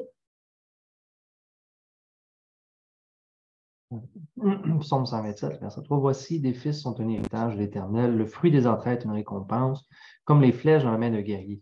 Ainsi sont les fils de la jeunesse. Heureux l'homme qui en a rempli son carquois. Ils ne seront pas confus quand ils parleront avec des ennemis à la porte. Amen. Là, ici, le Saint-Esprit ne dit pas, oh, quel pauvre homme, celui qui a une trentaine d'enfants, parce que, pour remettre dans le contexte, là, au temps de David, un carquois de guerrier, là, c'est pas le carquois du gars qui va sur le terrain municipal s'entraîner à tirer des flèches. Tu vas sur le terrain municipal, dans à tirer des flèches, aujourd'hui, dans ton carquois, tu as 5 flèches, parce que tu es là pour t'entraîner. Mais quand tu vas sur le champ de bataille, tu ne pars pas sur le champ de bataille avec 5 flèches. Un carquois, là, du temps de David, là, j'avais fait quelques recherches historiques là-dessus, un carquois, ça pouvait contenir une trentaine de flèches. Okay? Donc là, Dieu dit, heureux l'homme qui a une trentaine de fils. Cet homme-là, il est béni. Le Saint-Esprit dit pas, oh, quel pauvre homme, il va pas dormir la nuit. Il va travailler jusqu'à fatiguer, il n'y arrivera jamais. Oh, pauvre type, vraiment 30 enfants, comment est-ce qu'il va faire? Non, le Seigneur, il dit, wow, il est béni cet homme-là, il est béni. Si vous rencontriez notre frère Samuel, qui est un des anciens de l'Assemblée, Samuel, Joseph, combien il a de fils? Samuel, 10, 11, je vais oublier. Il y a 12 enfants, il y a 2 filles. Ok, il a 10 fils. Il a 10 fils et 2 filles, and counting. Ok, and counting, c'est pas fini. Le Seigneur continue de les bénir. Mais si tu vois Samuel, là, il a abondamment béni dans tous les aspects de sa vie. S'il y a quelqu'un dans la ville où il habite, là, que tu peux dire, lui, il a du cash, puis lui, il est prospère, c'est Samuel. Mais la folie des hommes, et beaucoup qui confessent le nom du Seigneur Jésus-Christ, ça va être de dire, ah oui, mais il a beaucoup d'enfants parce qu'il a de l'argent. N'importe quoi. Quand il a commencé sa famille, là, il faisait des jobs misérables. Il frappait aux portes pour vendre des produits, whatever. Quand il a commencé, quand il s'est marié, mais il est demeuré obéissant et le Seigneur l'a fait prospérer. Et le Seigneur a multiplié, à mesure que le Seigneur a multiplié le nombre de ses enfants, à mesure le Seigneur a multiplié sa prospérité. Et je peux donner le même témoignage dans ma vie. J'ai vu comment est-ce que le Seigneur, à mesure que le Seigneur a envoyé les enfants, non seulement Dieu a augmenté mes ressources financières, mais il a même augmenté le temps que j'avais pour ma famille. Alors que normalement, c'est l'inverse. Plus tu fais d'argent en général, et puis le moins tu as le temps. Non. Ce que j'ai vu dans ma vie, c'est à mesure que Dieu me donne des enfants, il me donne davantage financièrement, matériellement, et il me donne aussi plus de temps pour prendre soin de ma famille, de ma femme, de mes enfants. On doit marcher par la foi. On doit marcher par la foi. Il y avait une autre chose que j'avais à l'esprit par rapport à ça que je voulais partager. C'est quoi que je voulais dire? C'est quelque chose que j'avais dans la pensée.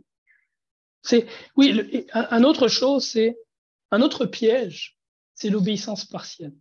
C'est un autre piège, l'obéissance partielle.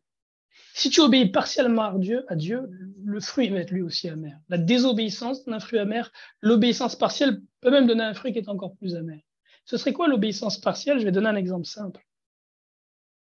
Si tu laisses Dieu te bénir avec les enfants, mais que tu ne prends pas soin de l'héritage qu'il t'a confié, donc tu as des enfants avec ton épouse, tu ne désobéis pas à Dieu, mais toi tu fais carrière, ta femme fait carrière, puis les bambins, vous les mettez à la garderie, puis après ça, vous les mettez à l'école publique.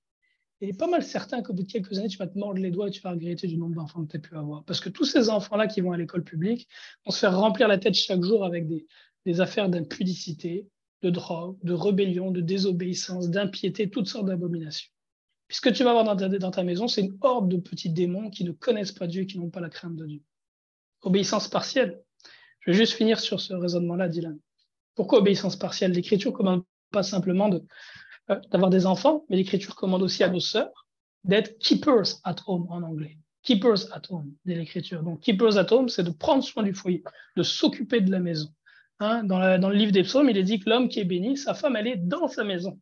Sa femme, elle n'est pas dans la maison d'un autre, en train d'aider un autre à accomplir ses projets d'entreprise, elle est dans sa maison. C'est pas qu'elle n'a pas forcément d'activité pécuniaire, parce que dans Proverbe 31, on voit qu'elle en a, mais c'est dans sa maison. Dans sa maison. Elle est là pour s'occuper du foyer, pour s'occuper des enfants. Fait que s'il y a une obéissance qui est partielle, il y a beaucoup d'aspects qui sont ainsi. Tu sais, je vais donner un autre exemple, ok? Je vais donner un autre exemple. Mon épouse, depuis que nous avons des enfants, mon épouse a toujours allaité nos enfants, ok? Sauf quand on a eu les jumeaux, parce que les jumeaux, ils ont été hospitalisés, elle ne pouvait plus les allaiter. Fait que là, ce qui s'est passé, c'est qu'elle est tombée enceinte rapidement, puis l'enfant qu'on a eu était une bénédiction, mais c'était quand même un certain poids. Puis là, Tu sais, le plus mon épouse avance en âge, puis le plus c'est difficile de porter la vie pour une femme. Mais là, la dernière fille qu'on a eue, elle a allaité elle a bientôt 2 ans, elle allaite encore. Et que ça fait que mon épouse, elle est tombée enceinte excessivement tard, parce que plus un enfant, il allaite longtemps, puis plus la femme va tomber enceinte tard. Mais l'allaitement, le fait d'allaiter, c'est aussi une chose qu'on voit dans la parole. Si mon épouse s'est abstenue de ça, ben, elle allait avoir un fardeau à porter plus récurrent, qui serait probablement peut-être plus lourd que ce que le Seigneur aimerait réellement qu'elle porte. Donc il y a plein de... Quand je montre ces choses-là, en fait, pour mettre en exergue le fait, si tu veux, que si on prend soin dans tous les petits aspects que Dieu y montre, de chercher à se conformer le plus possible à sa parole, ce que Dieu va nous donner va venir d'une façon harmonieuse, et même si ça peut être un poids à porter, c'est un joug qui va quand même demeurer léger. Mais si je désobéis sur un point, si moi, en tant que père de famille, j'arrête d'enseigner mes enfants tous les jours comme le commande la parole, et oui, ça va être un poids à porter qui va être comme impossible, parce que je vais avoir dans ma maison 5, 6, 7, 8, 9, 10, 11, 15 enfants qui vont tous être rebelles aux voies de l'Éternel parce qu'ils ne connaissent pas les voies de Dieu. Si mon épouse choisit de quitter le foyer pour aller chercher sa vie, comme certains disent, faire carrière, puis trouver une vaine gloire dans le monde, ben oui, ça va devenir impossible. Parce que ces enfants-là, ils vont être enseignés par ceux qui sont dans le monde. Fait que l'obéissance qu'on doit avoir à Dieu, c'est pas une obéissance simplement sur un aspect, on doit chercher à être obéissant sur tous les aspects de notre vie. Et quand on se donne complètement au Seigneur, qu'on laisse de côté toute forme de compromis, on goûte une paix, on goûte une tranquillité, on goûte un fardeau qui est un joug qui est doux et léger, comme le dit le Seigneur Jésus-Christ. Mais le joug, il devient lourd. Le joug, il devient lourd et pesant quand on choisit de mélanger le joug du Seigneur avec celui du monde, de mélanger le joug du Seigneur avec le joug de nos pensées, de mélanger la façon de faire de Dieu avec la façon de faire que nous, on va avoir. Et là, ça devient un joug qui est difficile, puis un joug qui tiraille, puis on est tiré d'un bord et de l'autre, puis c'est difficile, puis c'est fatigant. Puis on a du monde comme ça. On a du monde comme ça. Mais si on cherche la fidélité pleinement à Dieu sur tous les aspects, it's easy. Vas-y, Dylan, tu avais quelque chose que tu voulais apporter. Ouais, merci. Je voulais juste te demander, puisque aussi tu as aussi parlé le fait d'éduquer les enfants, parce que j'ai pris le temps de causer avec mon épouse il y a quelques jours, parce qu'on était vraiment comme troublés du fait que on a décidé nous-mêmes de bloquer tout moyen pour qu'elle tombe enceinte ou un truc comme ça. Bon, ici, par exemple, ici en Europe, ou bien en Allemagne, les enfants ici, ils doivent aller à l'école. On n'a pas le droit, par exemple, d'éduquer nos enfants à la maison. On doit les envoyer à l'école. Là, c'est interdit en Allemagne, ça me surprend parce que il me semble que j'ai eu des amis qui vivaient en Allemagne puis qui ont fait l'école à la maison. Il me semble. Tu sais, c'est dépendamment il y a certains pays dans lesquels ça peut être interdit, probablement. Ça me surprendrait que ce soit interdit en Allemagne. Probablement qu'il y a des restrictions et des règles qui sont importantes pour encadrer l'école à la maison. Ça, c'est possible. Je serais surpris que ce soit interdit. Ici au Québec, on avait auparavant une grande liberté pour faire l'école à la maison. Puis avec le temps, cette liberté est en train de s'effriter. Puis il y a de plus en plus de règles qui sont mises en place. Mais ça reste que ce sont des règles qui sont quand même, jusqu'à présent, des règles qui font du bon sens. Je ne sais pas si tu seras d'accord avec moi, Joseph, là. Mais tu sais, c'est pas des règles. On nous demande pas d'enseigner à nos enfants que l'homme descend du singe ou qu'un homme peut se marier avec un homme. On nous demande pas de faire ce genre de choses. Donc ça reste encore des choses qui sont tenables. Maintenant, dans une situation dans une société dans laquelle tu es obligé par la loi d'envoyer tes enfants à l'école, quoi faire? Moi, je pense que c'est un sujet sur lequel je chercherai sincèrement la face de Dieu. Sincèrement. Quand je dis chercher la face de Dieu, je me mettrai en jeûne, en prière à plusieurs reprises par rapport à ça, pour avoir une direction de Dieu. Parce que ça pourrait être la volonté de Dieu que tu demeures dans ce pays-là, tu envoies tes enfants à l'école, puis qui déverse une grâce abondante pour les préserver de tout ce qui est abominable dans ce milieu-là. Parce que je pense qu'il y a quand même des témoignages de certains enfants qui ont été dans l'école publique puis qui ont été préservés. C'est rare. C'est rare. C'est comme moi, j'en fais pas partie. Mes parents m'ont mis à l'école publique, puis c'est là que j'ai appris à mentir. Mentir, peut-être pas, j'ai dû l'apprendre avant, mais c'est là que j'ai appris l'impudicité. C'est là que j'ai consommé de la drogue pour la première fois. C'est là que je me suis battu. Toutes les abominations qu'il y a dans ma vie, c'est à l'école publique que je les ai apprises. C'est rare qu'il y ait quelqu'un qui aille là-bas et qui soit pas comme souillé par cet environnement-là. C'est très rare. Mais si c'était la volonté de Dieu que toi et ton épouse vous demeuriez dans un pays où vous n'avez pas le droit de faire l'école à la maison, mais qui vous demeurez là parce que vous avez une lumière dans ce pays-là, peut-être qu'il vous donnera une direction sur une école chrétienne qui sera probablement très chère, mais il vous donnera les financements nécessaires pour pouvoir la payer, l'argent nécessaire pour ça, ou le Seigneur ouvrira une porte. S'il veut que vous restiez là, il ouvrira une porte pour préserver votre héritage. Maintenant, ça se peut aussi que le Seigneur il dise, regarde, ici, là, tu ne pourras pas élever une famille dans mes voies, puis je veux que tu en prennes soin, fait quitter, changer de pays. Et ce serait vraiment un sujet sur lequel chercher la face de Dieu, sur lequel chercher la face de l'Éternel. Ceci étant dit, vous n'êtes pas rendu là parce que vous n'avez pas encore d'enfants avec l'école, c'est 4, 5, 6 ans, dépendamment des pays. Fait que tu as encore 4, 5, 6 ans devant toi. Tu as du temps encore avant d'être rendu là. Il y a de l'eau qui va couler sous les ponts. Peut-être même que Jésus sera déjà revenu. Joseph, tu voulais dire quelque chose? Non, absolument pas. Ben, en réalité, c'est sûr.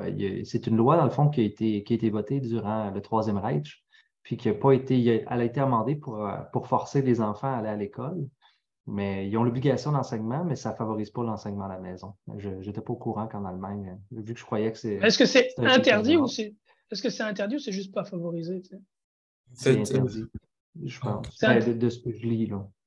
OK. Comme c'est. Ouais, c'est ça. Puis justement, il y a certaines familles qui justement ne sont pas d'accord avec les enseignements, puis ils sont mis à l'amende à cause du non-respect. Ouais, c'est ça. Donc, c'est un peu plus contraignant qu'ici au Québec. Fait que, ça, comme je disais tantôt, tu as encore 4, 5, 6 ans devant toi, Dylan. Fait que vous avez le temps de voir ça venir, puis ça va être de prier, puis de voir quelle est la direction que Dieu vous donnera.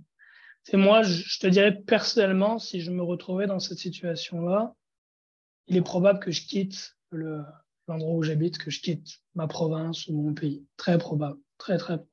À moins que le Seigneur me dise très clairement, reste là. Il est très probable parce que c'est le milieu comme scolaire, public et même chrétien. Même les écoles chrétiennes, malheureusement, là, c'est abominable. Tout ce qui s'y fait, c'est abominable.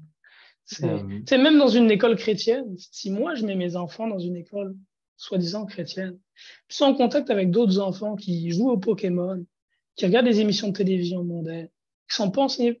Parce que la plupart des parents qui se disent chrétiens, ils n'enseignent pas leurs enfants dans les voies de Dieu, et puis ils laissent toutes sortes de mondanités dans la vie de leurs enfants. Ils disent, qu'est-ce qui va imprégner mes enfants à moi?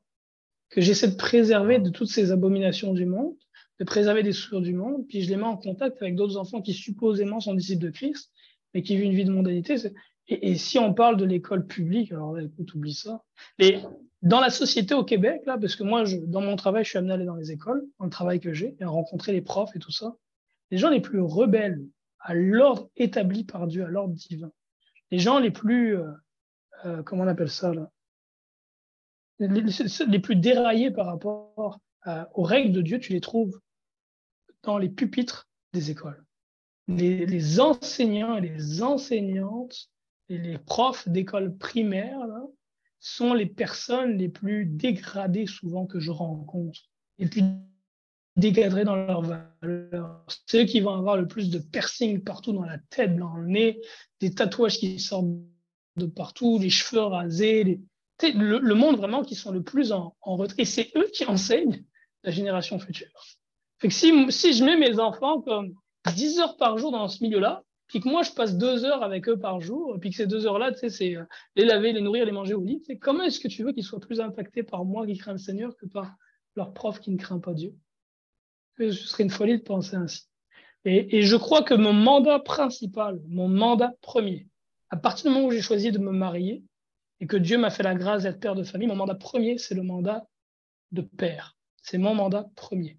Le mandat de père, puis le mandat d'époux. C'est mon mandat premier.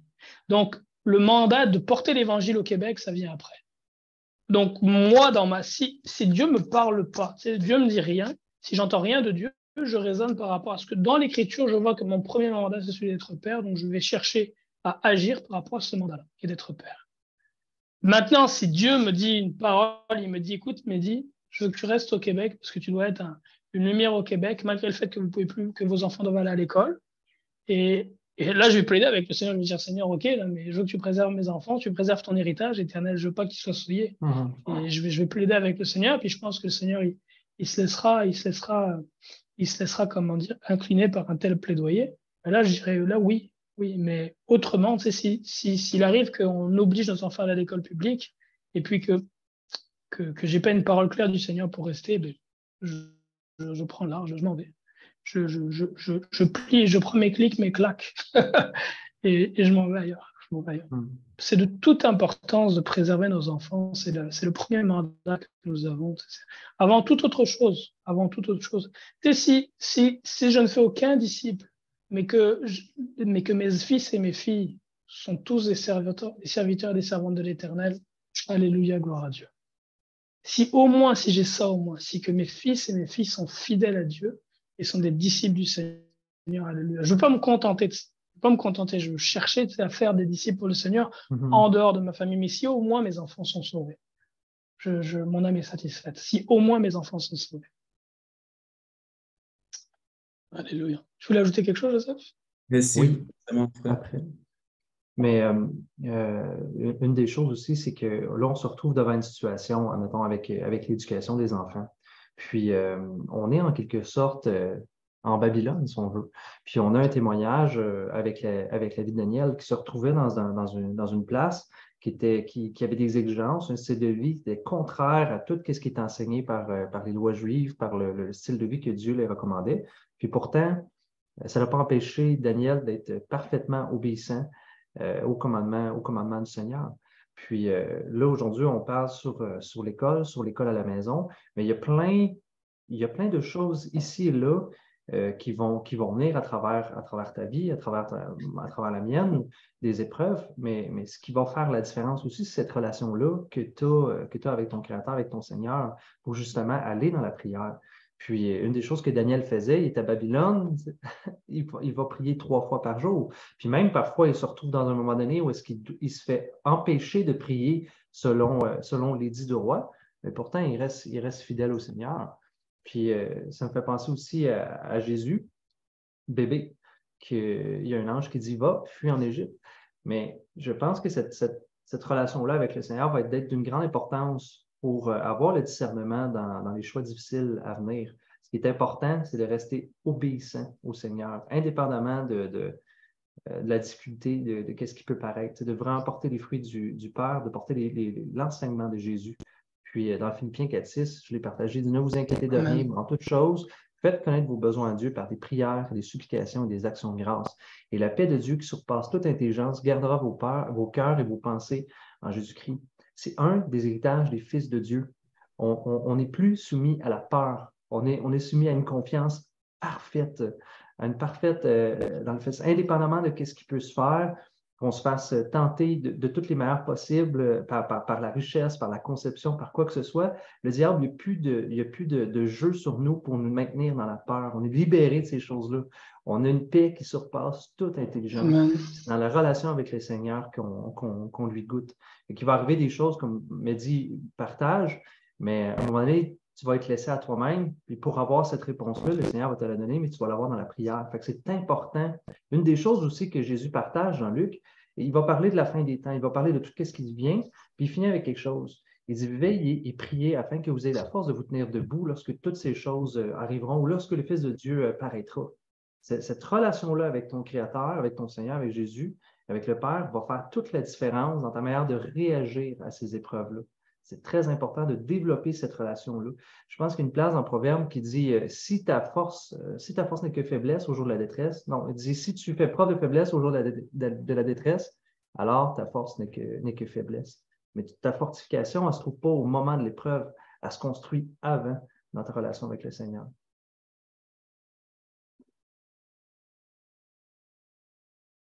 Frère Mehdi a quitté. Ah, il est revenu, OK.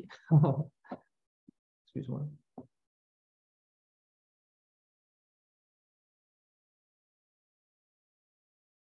On ne t'entend plus, Mehdi. Est-ce que vous m'entendez, là? Oui, c'est revenu. Désolé, mon réseau a lagué. Je ne sais pas ce que tu as dit là, pendant que j'étais pas là, mais alléluia. J'ai pas pu l'entendre. Un point que je peux ajouter aussi, c'est qu'il peut y avoir certains moments de désobéissance. C'est rare. En général, la norme, c'est que Dieu nous appelle à obéir aux autorités. Il y a certains exemples bibliques dans lesquels on voit que les enfants de Dieu sont appelés à désobéir. Puis on peut prendre l'exemple des sages-femmes qui ont désobéi au commandement de Pharaon et qui n'ont pas signalé les jeunes garçons qui étaient nés pour les mettre à mort. C'est un exemple de désobéissance à l'autorité, parce que le commandement qui était donné par l'autorité allait à l'encontre du commandement de Dieu. Un autre exemple qu'on peut donner, je pense, c'est Daniel avec ses amis qui ont refusé de s'agenouiller devant la statue alors que c'était l'ordre du roi. Un autre exemple encore, les apôtres qui sont allés prêcher dans le temple alors que cela leur était interdit. Et Pierre a dit, jugez-en vous-même, est-il plus convenable d'obéir à Dieu ou aux hommes? Donc il peut y avoir aussi cette dimension-là où le Seigneur t'appelle à rester. Il t'appelle à rester, mais il t'appelle à désobéir à ce commandement, puis cacher tes enfants, les élever dans une certaine forme de clandestinité. Ça pourrait aussi être une possibilité. Mais quoi qu'il en soit, c'est certain que ce n'est pas un sujet qui est à prendre à la légère. C'est un sujet sur lequel il faut prier, puis chercher vraiment la face du Seigneur. Prier, chercher la face du Seigneur, puis Dieu est fidèle, et puis il guidera, il répondra, il montrera la voie et le chemin à suivre. Good. Donc on a parlé déjà de 3 dimensions dans lesquelles on est appelé à porter du fruit, à avoir de bonnes œuvres. La première dimension, c'est, quand je dis première, c'est pas forcément par ordre d'importance, mais c'est la première qu'on a nommée parce que toutes ces dimensions-là sont importantes, mais on a parlé des œuvres de salut, donc la vie de prière, d'étude de la parole, d'évangélisation, de faire des disciples. On a parlé des œuvres d'obéissance, obéir au commandement de Dieu, sur notre day-to-day life, sur comment vivre. On a parlé des œuvres de charité, sur le fait de pratiquer la charité envers ceux qui sont dans le besoin sous différentes formes. Puis là, maintenant, le caractère. Avoir un caractère à l'image du Seigneur Jésus-Christ. Parce que si c'est un fruit, c'est ce qu'on appelle le fruit de l'esprit. La douceur, la patience, la longanimité, la tempérance. Le fruit de l'esprit a trait à la nourriture et la tempérance, de manger d'une façon qui est tempérée. Il y aura même des moments dans lesquels je ne mange pas. Mais de l'autre côté, si je suis enfant de Dieu, je ne peux pas être tout le temps en train de ne pas manger et être anorexique. Ce n'est pas non plus la tempérance. La tempérance, c'est un des fruits, puis ça vient nous trouver dans tous les aspects de notre vie. Si je suis enfant de Dieu, je ne peux pas être tout le temps en train d'élever la voix et d'être colérique, puisque la douceur est un des fruits qui caractérise les enfants de Dieu. L'Écriture dit que votre douceur soit connue de tous les hommes. Si je suis enfant de Dieu, je ne peux pas être tout le temps abattu et triste, parce que l'un des fruits que manifeste un enfant de Dieu, c'est la joie. Si je suis enfant de Dieu, je ne peux pas être tout le temps stressé, angoissé, dans la crainte et la peur, parce que ce n'est pas un esprit de peur que j'ai reçu. Si je suis un enfant de Dieu, mais c'est un esprit d'amour, un esprit de force, un esprit de paix. Et justement, nous qui sommes enfants de Dieu, disciples de Jésus-Christ, nous avons normalement la paix en partage. Donc le caractère que nous devons avoir doit à l'image de notre Seigneur. Et c'est aussi une des choses que Christ recherche en nous. C'est aussi une des choses que Christ recherche en nous, c'est un caractère qui soit, que le Père recherche en nous, un caractère qui soit l'image de celui de son Fils Jésus-Christ. C'est un point qui est important. Maintenant, si j'ai simplement un bon caractère, mais que je suis désobéissant à Dieu sur ses commandements, que je ne pratique pas la charité, que je n'ai pas d'œuvre de salut dans ma vie, le Seigneur me dira, c'est bien, t'es fin, t'es doux, t'es gentil, mais tu goûtes rien, fait que hors de ma vue. Donc c'est une des dimensions dans lesquelles nous sommes appelés à croître, à porter du fruit, le fruit du caractère, un caractère qui soit à l'image de celui de notre Seigneur Jésus-Christ. Et ce caractère-là, c'est un des éléments par lesquels on reconnaît justement les disciples de Christ. Jésus a dit, c'est à l'amour que vous témoignez les uns aux autres qu'on reconnaîtra que vous êtes mes disciples. L'amour, l'espérance. Puis enfin, le dernier, et non le moindre. Et je crois vraiment que c'est le dernier en termes d'importance. Mais de l'autre côté, s'il n'est pas présent, ça veut dire qu'on n'a pas cru à salut, c'est les œuvres de puissance dont on parlait tantôt. Le Seigneur Jésus-Christ a dit, voilà les signes qui suivront ceux qui auront cru en moi. En mon nom, ils imposeront les mains aux malades et les malades seront guéris. En mon nom, ils chasseront des démons. En mon nom, ils parleront de nouvelles langues. En mon nom, ils ressusciteront les morts. Les œuvres de puissance. En mon nom, ils feront des miracles, etc. Fait que là encore, ici, par rapport aux œuvres de puissance, tu peux avoir des œuvres de puissance dans ta vie et ne pas être sauvé. Par contre, selon ce que dit Christ, tu ne peux pas ne pas avoir d'œuvre de puissance dans ta vie et être sauvé. Parce qu'il dit, voilà les signes qui suivront ceux qui ont cru en moi. Donc, voilà comment on pourra reconnaître ceux qui ont cru en moi. Donc, si tu as cru en Jésus-Christ, ces œuvres-là doivent finir par paraître. Elles doivent finir par paraître si tu as cru à ça. On regarde dans l'Écriture ceux qui suivaient le Seigneur Jésus-Christ, guérissaient les malades, miraculeusement, pas en leur donnant des pilules, puis des cachets, puis non, miraculeusement, ils guérissaient les malades. C'est pas en bâtissant des hôpitaux. Je suis pas en train de dire que c'est mal de bâtir des hôpitaux. Mais si, comment dire, ta vie, c'est, mettons, comme le font les adventistes, ils bâtissent des hôpitaux un peu partout. C'est une bonne chose de bâtir des hôpitaux. Ils n'imposent pas les mains aux malades, ils ne font pas de guérison miraculeuse. Ils n'ont pas cru à salut. Pareil pour les offres que font les catholiques, par exemple. Donc oui, bâtir les hôpitaux, c'est bien, ce sont des œuvres de charité, mais ça ne remplace pas le fait qu'on doit imposer les mains aux malades, les guérir, afin que le plus possible d'entre eux puissent être guéris miraculeusement sans avoir besoin d'intervention des médecins, et qu'ainsi ce soit un témoignage pour la foi de ceux qui voient cette guérison, et aussi une consolation et un apaisement pour celui qui est guéri. Donc quand on regarde, on voit que Pierre, Paul, Ananias qui était un simple frère, n'était pas apôtre, il n'était pas évangéliste, quoi que ce soit, il a imposé les mains à Paul et Paul a recouvré la vue. On voit qu'il chassait les démons. Philippe qui était diacre, avant en Samarie, puis il chassait les démons. On voit qu'il faisait des miracles. Hier, je disais avec mes enfants, c'est ce qu'on appellerait aujourd'hui dans le langage commun et tour de magie. Mais quand c'est fait au nom du Seigneur Jésus-Christ, la parole appelle ça un miracle. Tu sais, Jésus-Christ, c'est quoi le miracle qu'il fait le premier? Il change l'eau en vin. Il y a de l'eau, là, et il la transforme en vin, puis du bon vin à part de ça. Je ne sais pas s'il a fait un Saint-Émilion ou... C'était un bon...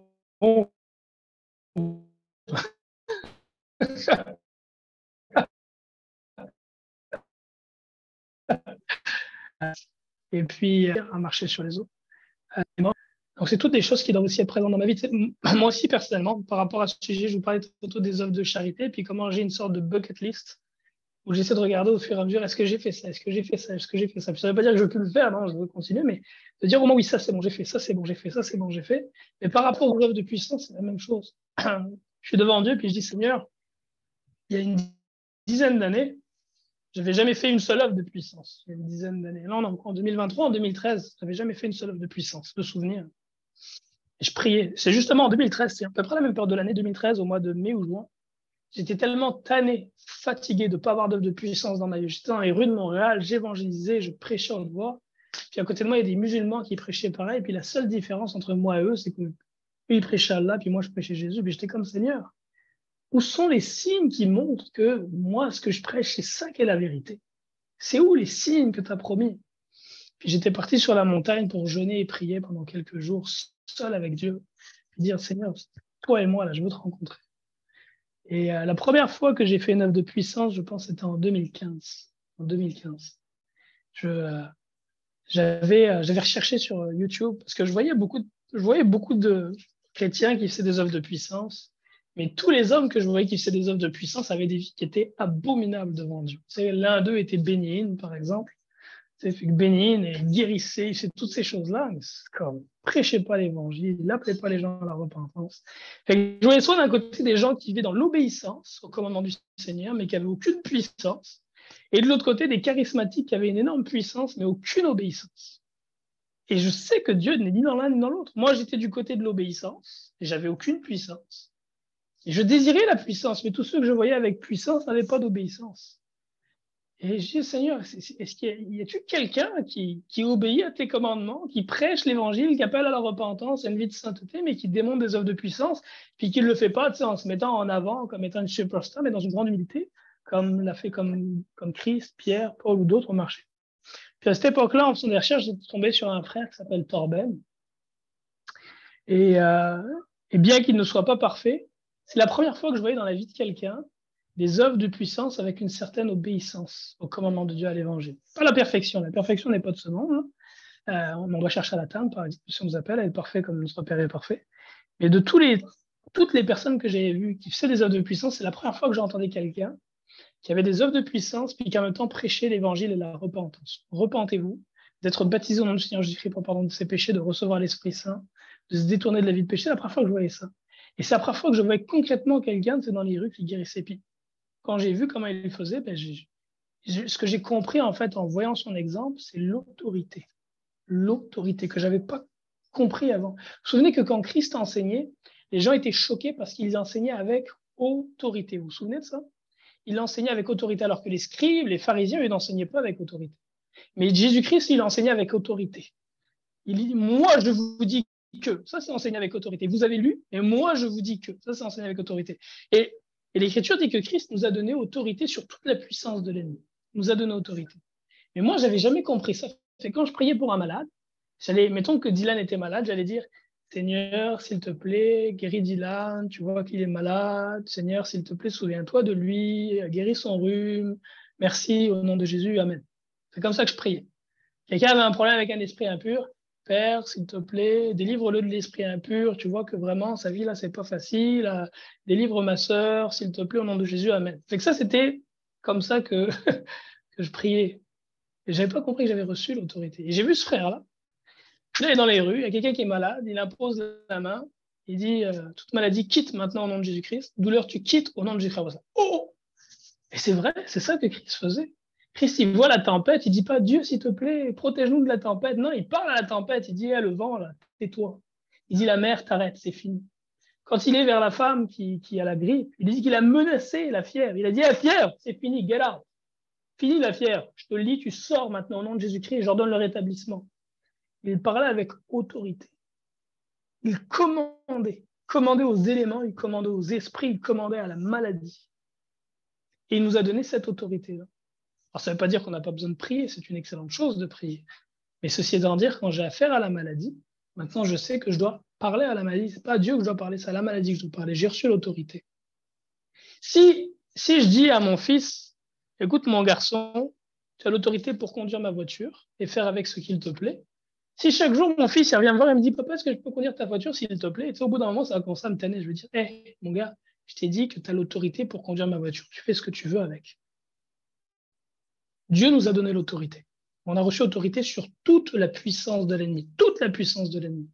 Nous avons autorité sur toute la puissance de l'ennemi. Toute puissance qui peut avoir principauté, domination, esprit impur, ange déchu. Sur toute la puissance de l'ennemi, Christ dit qu'il nous a donné autorité et il dit que rien ne pourra nous nuire.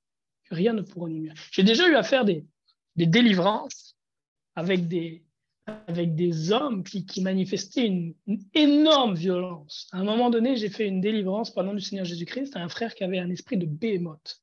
J'ai jamais vu une puissance aussi grande se dégager d'un homme. C'est la force physique qui se dégageait de ce frère quand ce démon qui s'appelle béhémoth s'est manifesté, là, c'était comme waouh. Mais il n'y a pas un seul partie de mon corps qui a été touché. Pas un. Ce démon, il a été chassé au nom de Jésus-Christ. J'étais juste à côté du frère. On était seuls, lui et moi, dans mon étable. Il ne m'est rien arrivé du tout.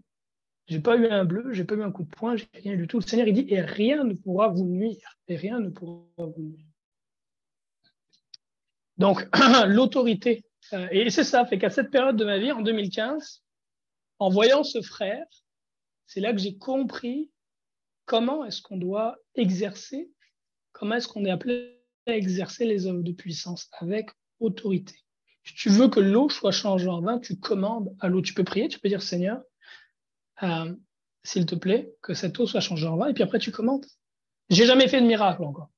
J'en ai encore jamais fait. C'est un élément sur lequel je prie. Hier encore avec mes enfants, on priait par rapport à ça. Donne-nous de faire des miracles.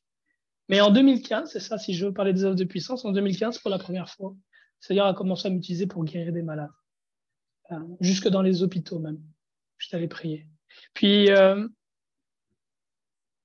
c'est pas toutes les personnes pour qui je prie qui sont guéries. J'ai observé déjà plusieurs guérisons miraculeuses. Mais pour être très franc et sincère avec vous, je pense que c'est plus souvent que je prie pour un malade et il n'est pas guéri que je prie pour un malade et il est guéri. Ceci étant dit, il y a plusieurs personnes pour qui j'ai prié qui ont été instantanément et miraculeusement guéries. Et après, vers 2019, en 2019, le Seigneur a commencé à m'utiliser dans l'œuvre de la délivrance pour chasser des démons. La première personne de qui j'ai chassé un démon, c'était moi-même. C'était moi-même, puis j'ai partagé mon témoignage à cet effet-là. Et je continue encore à recevoir de la délivrance. Il y a comme 2 mois, Joseph, avec son frère, ont prié pour moi. Et j'ai reçu de merveilleuses délivrances et je suis rentré encore dans d'autres degrés de liberté. Absolument extraordinaire dans le Seigneur. Et donc, depuis 2019, le Seigneur m'utilise régulièrement pour prier pour les frères, pour les sœurs, par rapport à la délivrance. Et plus le temps passe, et plus, par la grâce de Dieu, j'ai de succès là-dedans. Et là, encore une fois, l'exercice de cette autorité-là. Maintenant, je n'ai pas encore ressuscité des morts.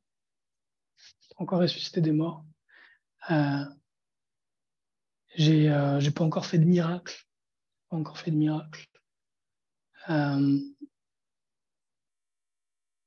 Et c'est des aspects prophétisés. J'aimerais que le don de prophétie soit déversé abondamment dans ma vie. Le miracle de pouvoir parler des langues d'hommes sans les avoir appris et de me faire comprendre par quelqu'un qui a une langue étrangère. Donc, il y a plusieurs signes qui n'ont pas encore été manifestés. Puis je prie et je demande au Seigneur qu'il se manifeste dans ma vie. Mais comme vous pouvez le voir, pour moi, en tout cas, ça a pris un certain temps. J'ai rencontré ça en 2008, puis c'est en 2015. Mais pendant tout ce temps-là, c'était le désir de mon cœur. En tout cas, pendant plusieurs années de cette période-là, c'était le désir de mon cœur. Et ça continue à l'être. Et si cet aspect-là des œuvres de puissance n'est pas présent dans notre vie, c'est que le salut en Jésus-Christ n'a pas encore eu son effet dans notre vie comme il doit, parce que si on a cru à salut, ces signes doivent nous suivre. Fait que si je résume ce qu'on a dit aujourd'hui, les différentes dimensions dans lesquelles le Seigneur s'attend à trouver du fruit, puis pourquoi est-ce que je vous les partage? C'est pour que chacun puisse s'inspecter lui-même. Tu sais, Paul dit « examinez-vous vous-même », que chacun puisse s'examiner soi-même et voir s'il porte des fruits dans ces dimensions-là, et qu'est-ce qui manque pour qu'il puisse y ajouter, ou qu'est-ce qui est stérile pour pouvoir prier pour commencer à porter du fruit. D'avoir une direction, savoir où aller, dans quelle direction aller pour produire des œuvres et ne pas rester stérile par rapport aux affaires de Dieu. Donc la première dimension dont on a parlé des œuvres de salut, on a divisé ça en deux aspects, notre relation personnelle avec Dieu dans la prière, l'étude de sa parole, le jeûne. Et le deuxième aspect de cette dimension de salut, dans le fait d'aller vers les autres, d'apporter la bonne nouvelle de l'Évangile, de baptiser, de faire des disciples, de prier pour qu'ils reçoivent l'Esprit Saint. Le deuxième point dont on a parlé des œuvres d'obéissance, l'obéissance au commandement de Dieu, sur des choses qui sont le day-to-day dans le fond. Ne pas vivre dans la fornication, enseigner nos enfants, travailler honnêtement pour gagner sa vie. Il y a des choses du day-to-day qui sont les commandements de Dieu pour nous autres.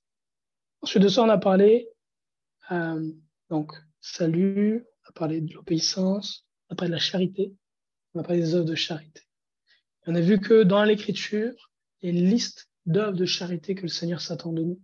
Visiter les veuves et les orphelins, ouvrir sa porte aux malheureux sans-abri, partager son propre pain avec celui qui a faim. Oui, c'est bien de donner de l'argent à des organisations qui sont à l'étranger pour nourrir ceux qui sont au besoin, mais ça ne remplace pas le fait de partager notre propre pain, de prendre la nourriture qui est chez toi et de la partager avec celui qui a faim, en l'invitant chez toi, sous ta maison, dans ton toit.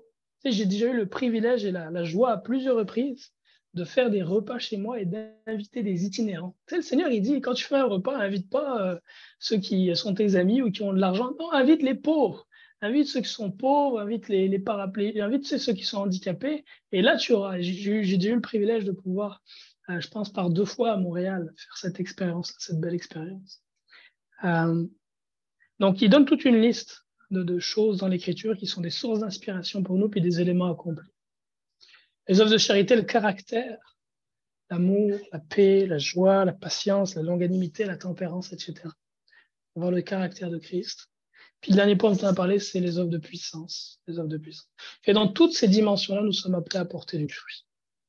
Si le fruit que tu portes est simplement faire des disciples, faire des disciples, faire des disciples, faire des disciples, faire des disciples, mais que tu n'obéis pas à Dieu, puis que les disciples que tu fais n'obéissent pas à Dieu, ben, ton œuvre ne sera pas acceptée.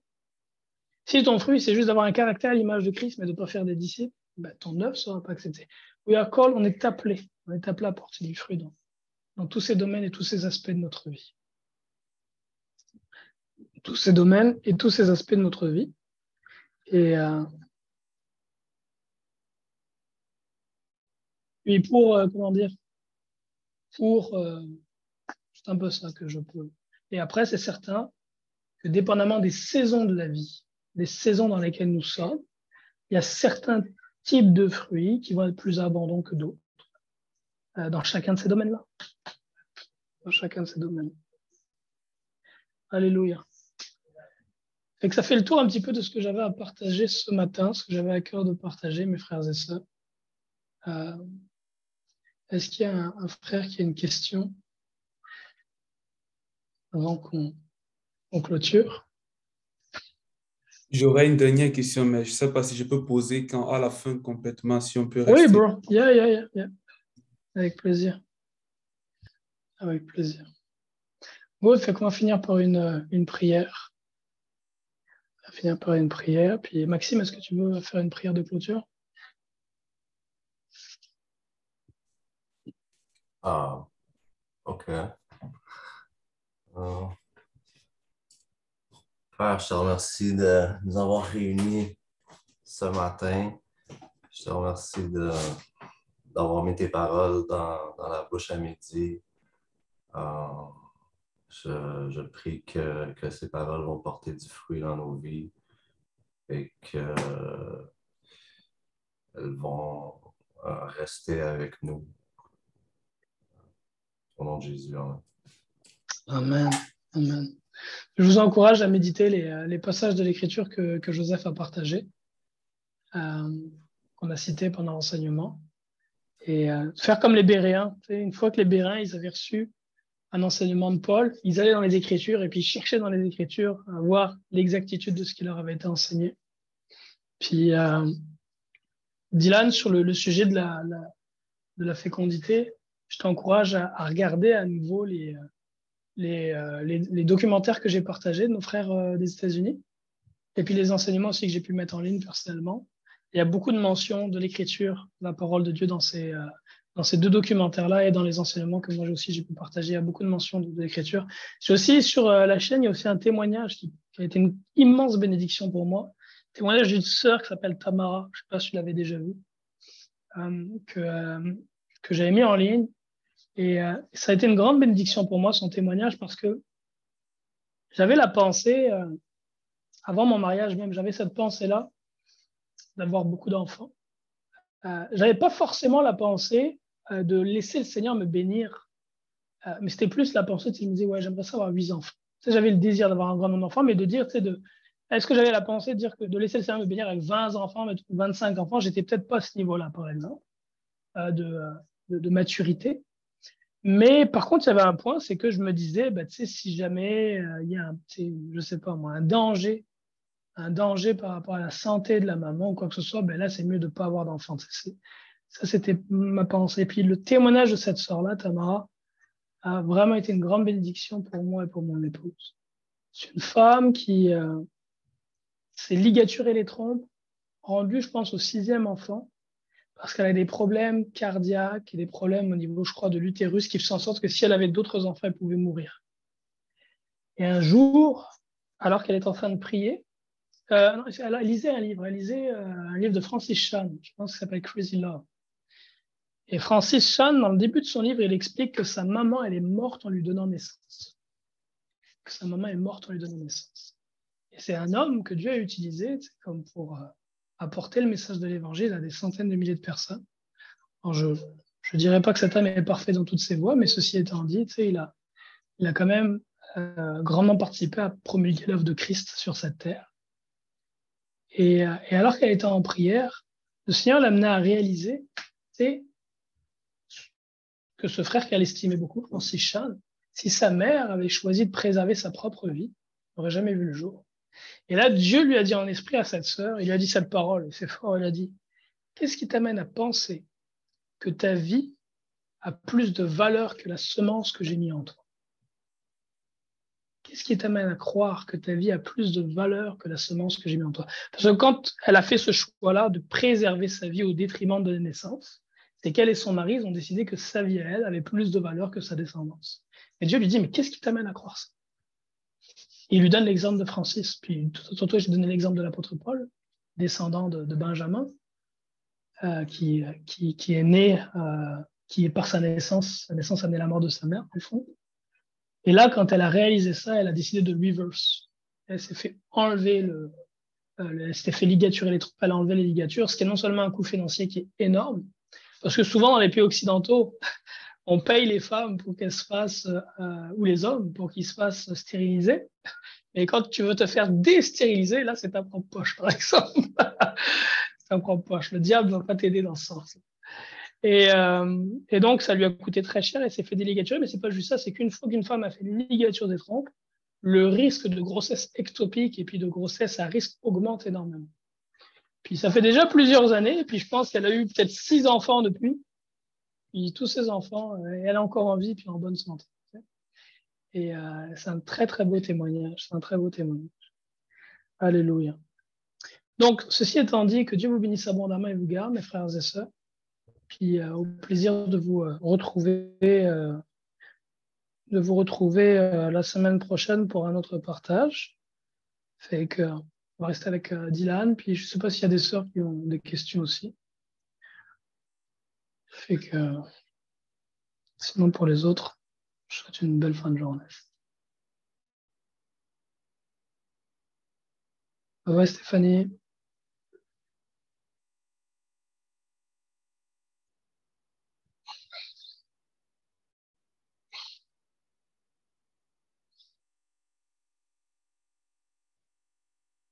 Et Nélia, est-ce que tu as... Bye bye Maxime, sois béni. Nélia, est-ce que tu avais une question?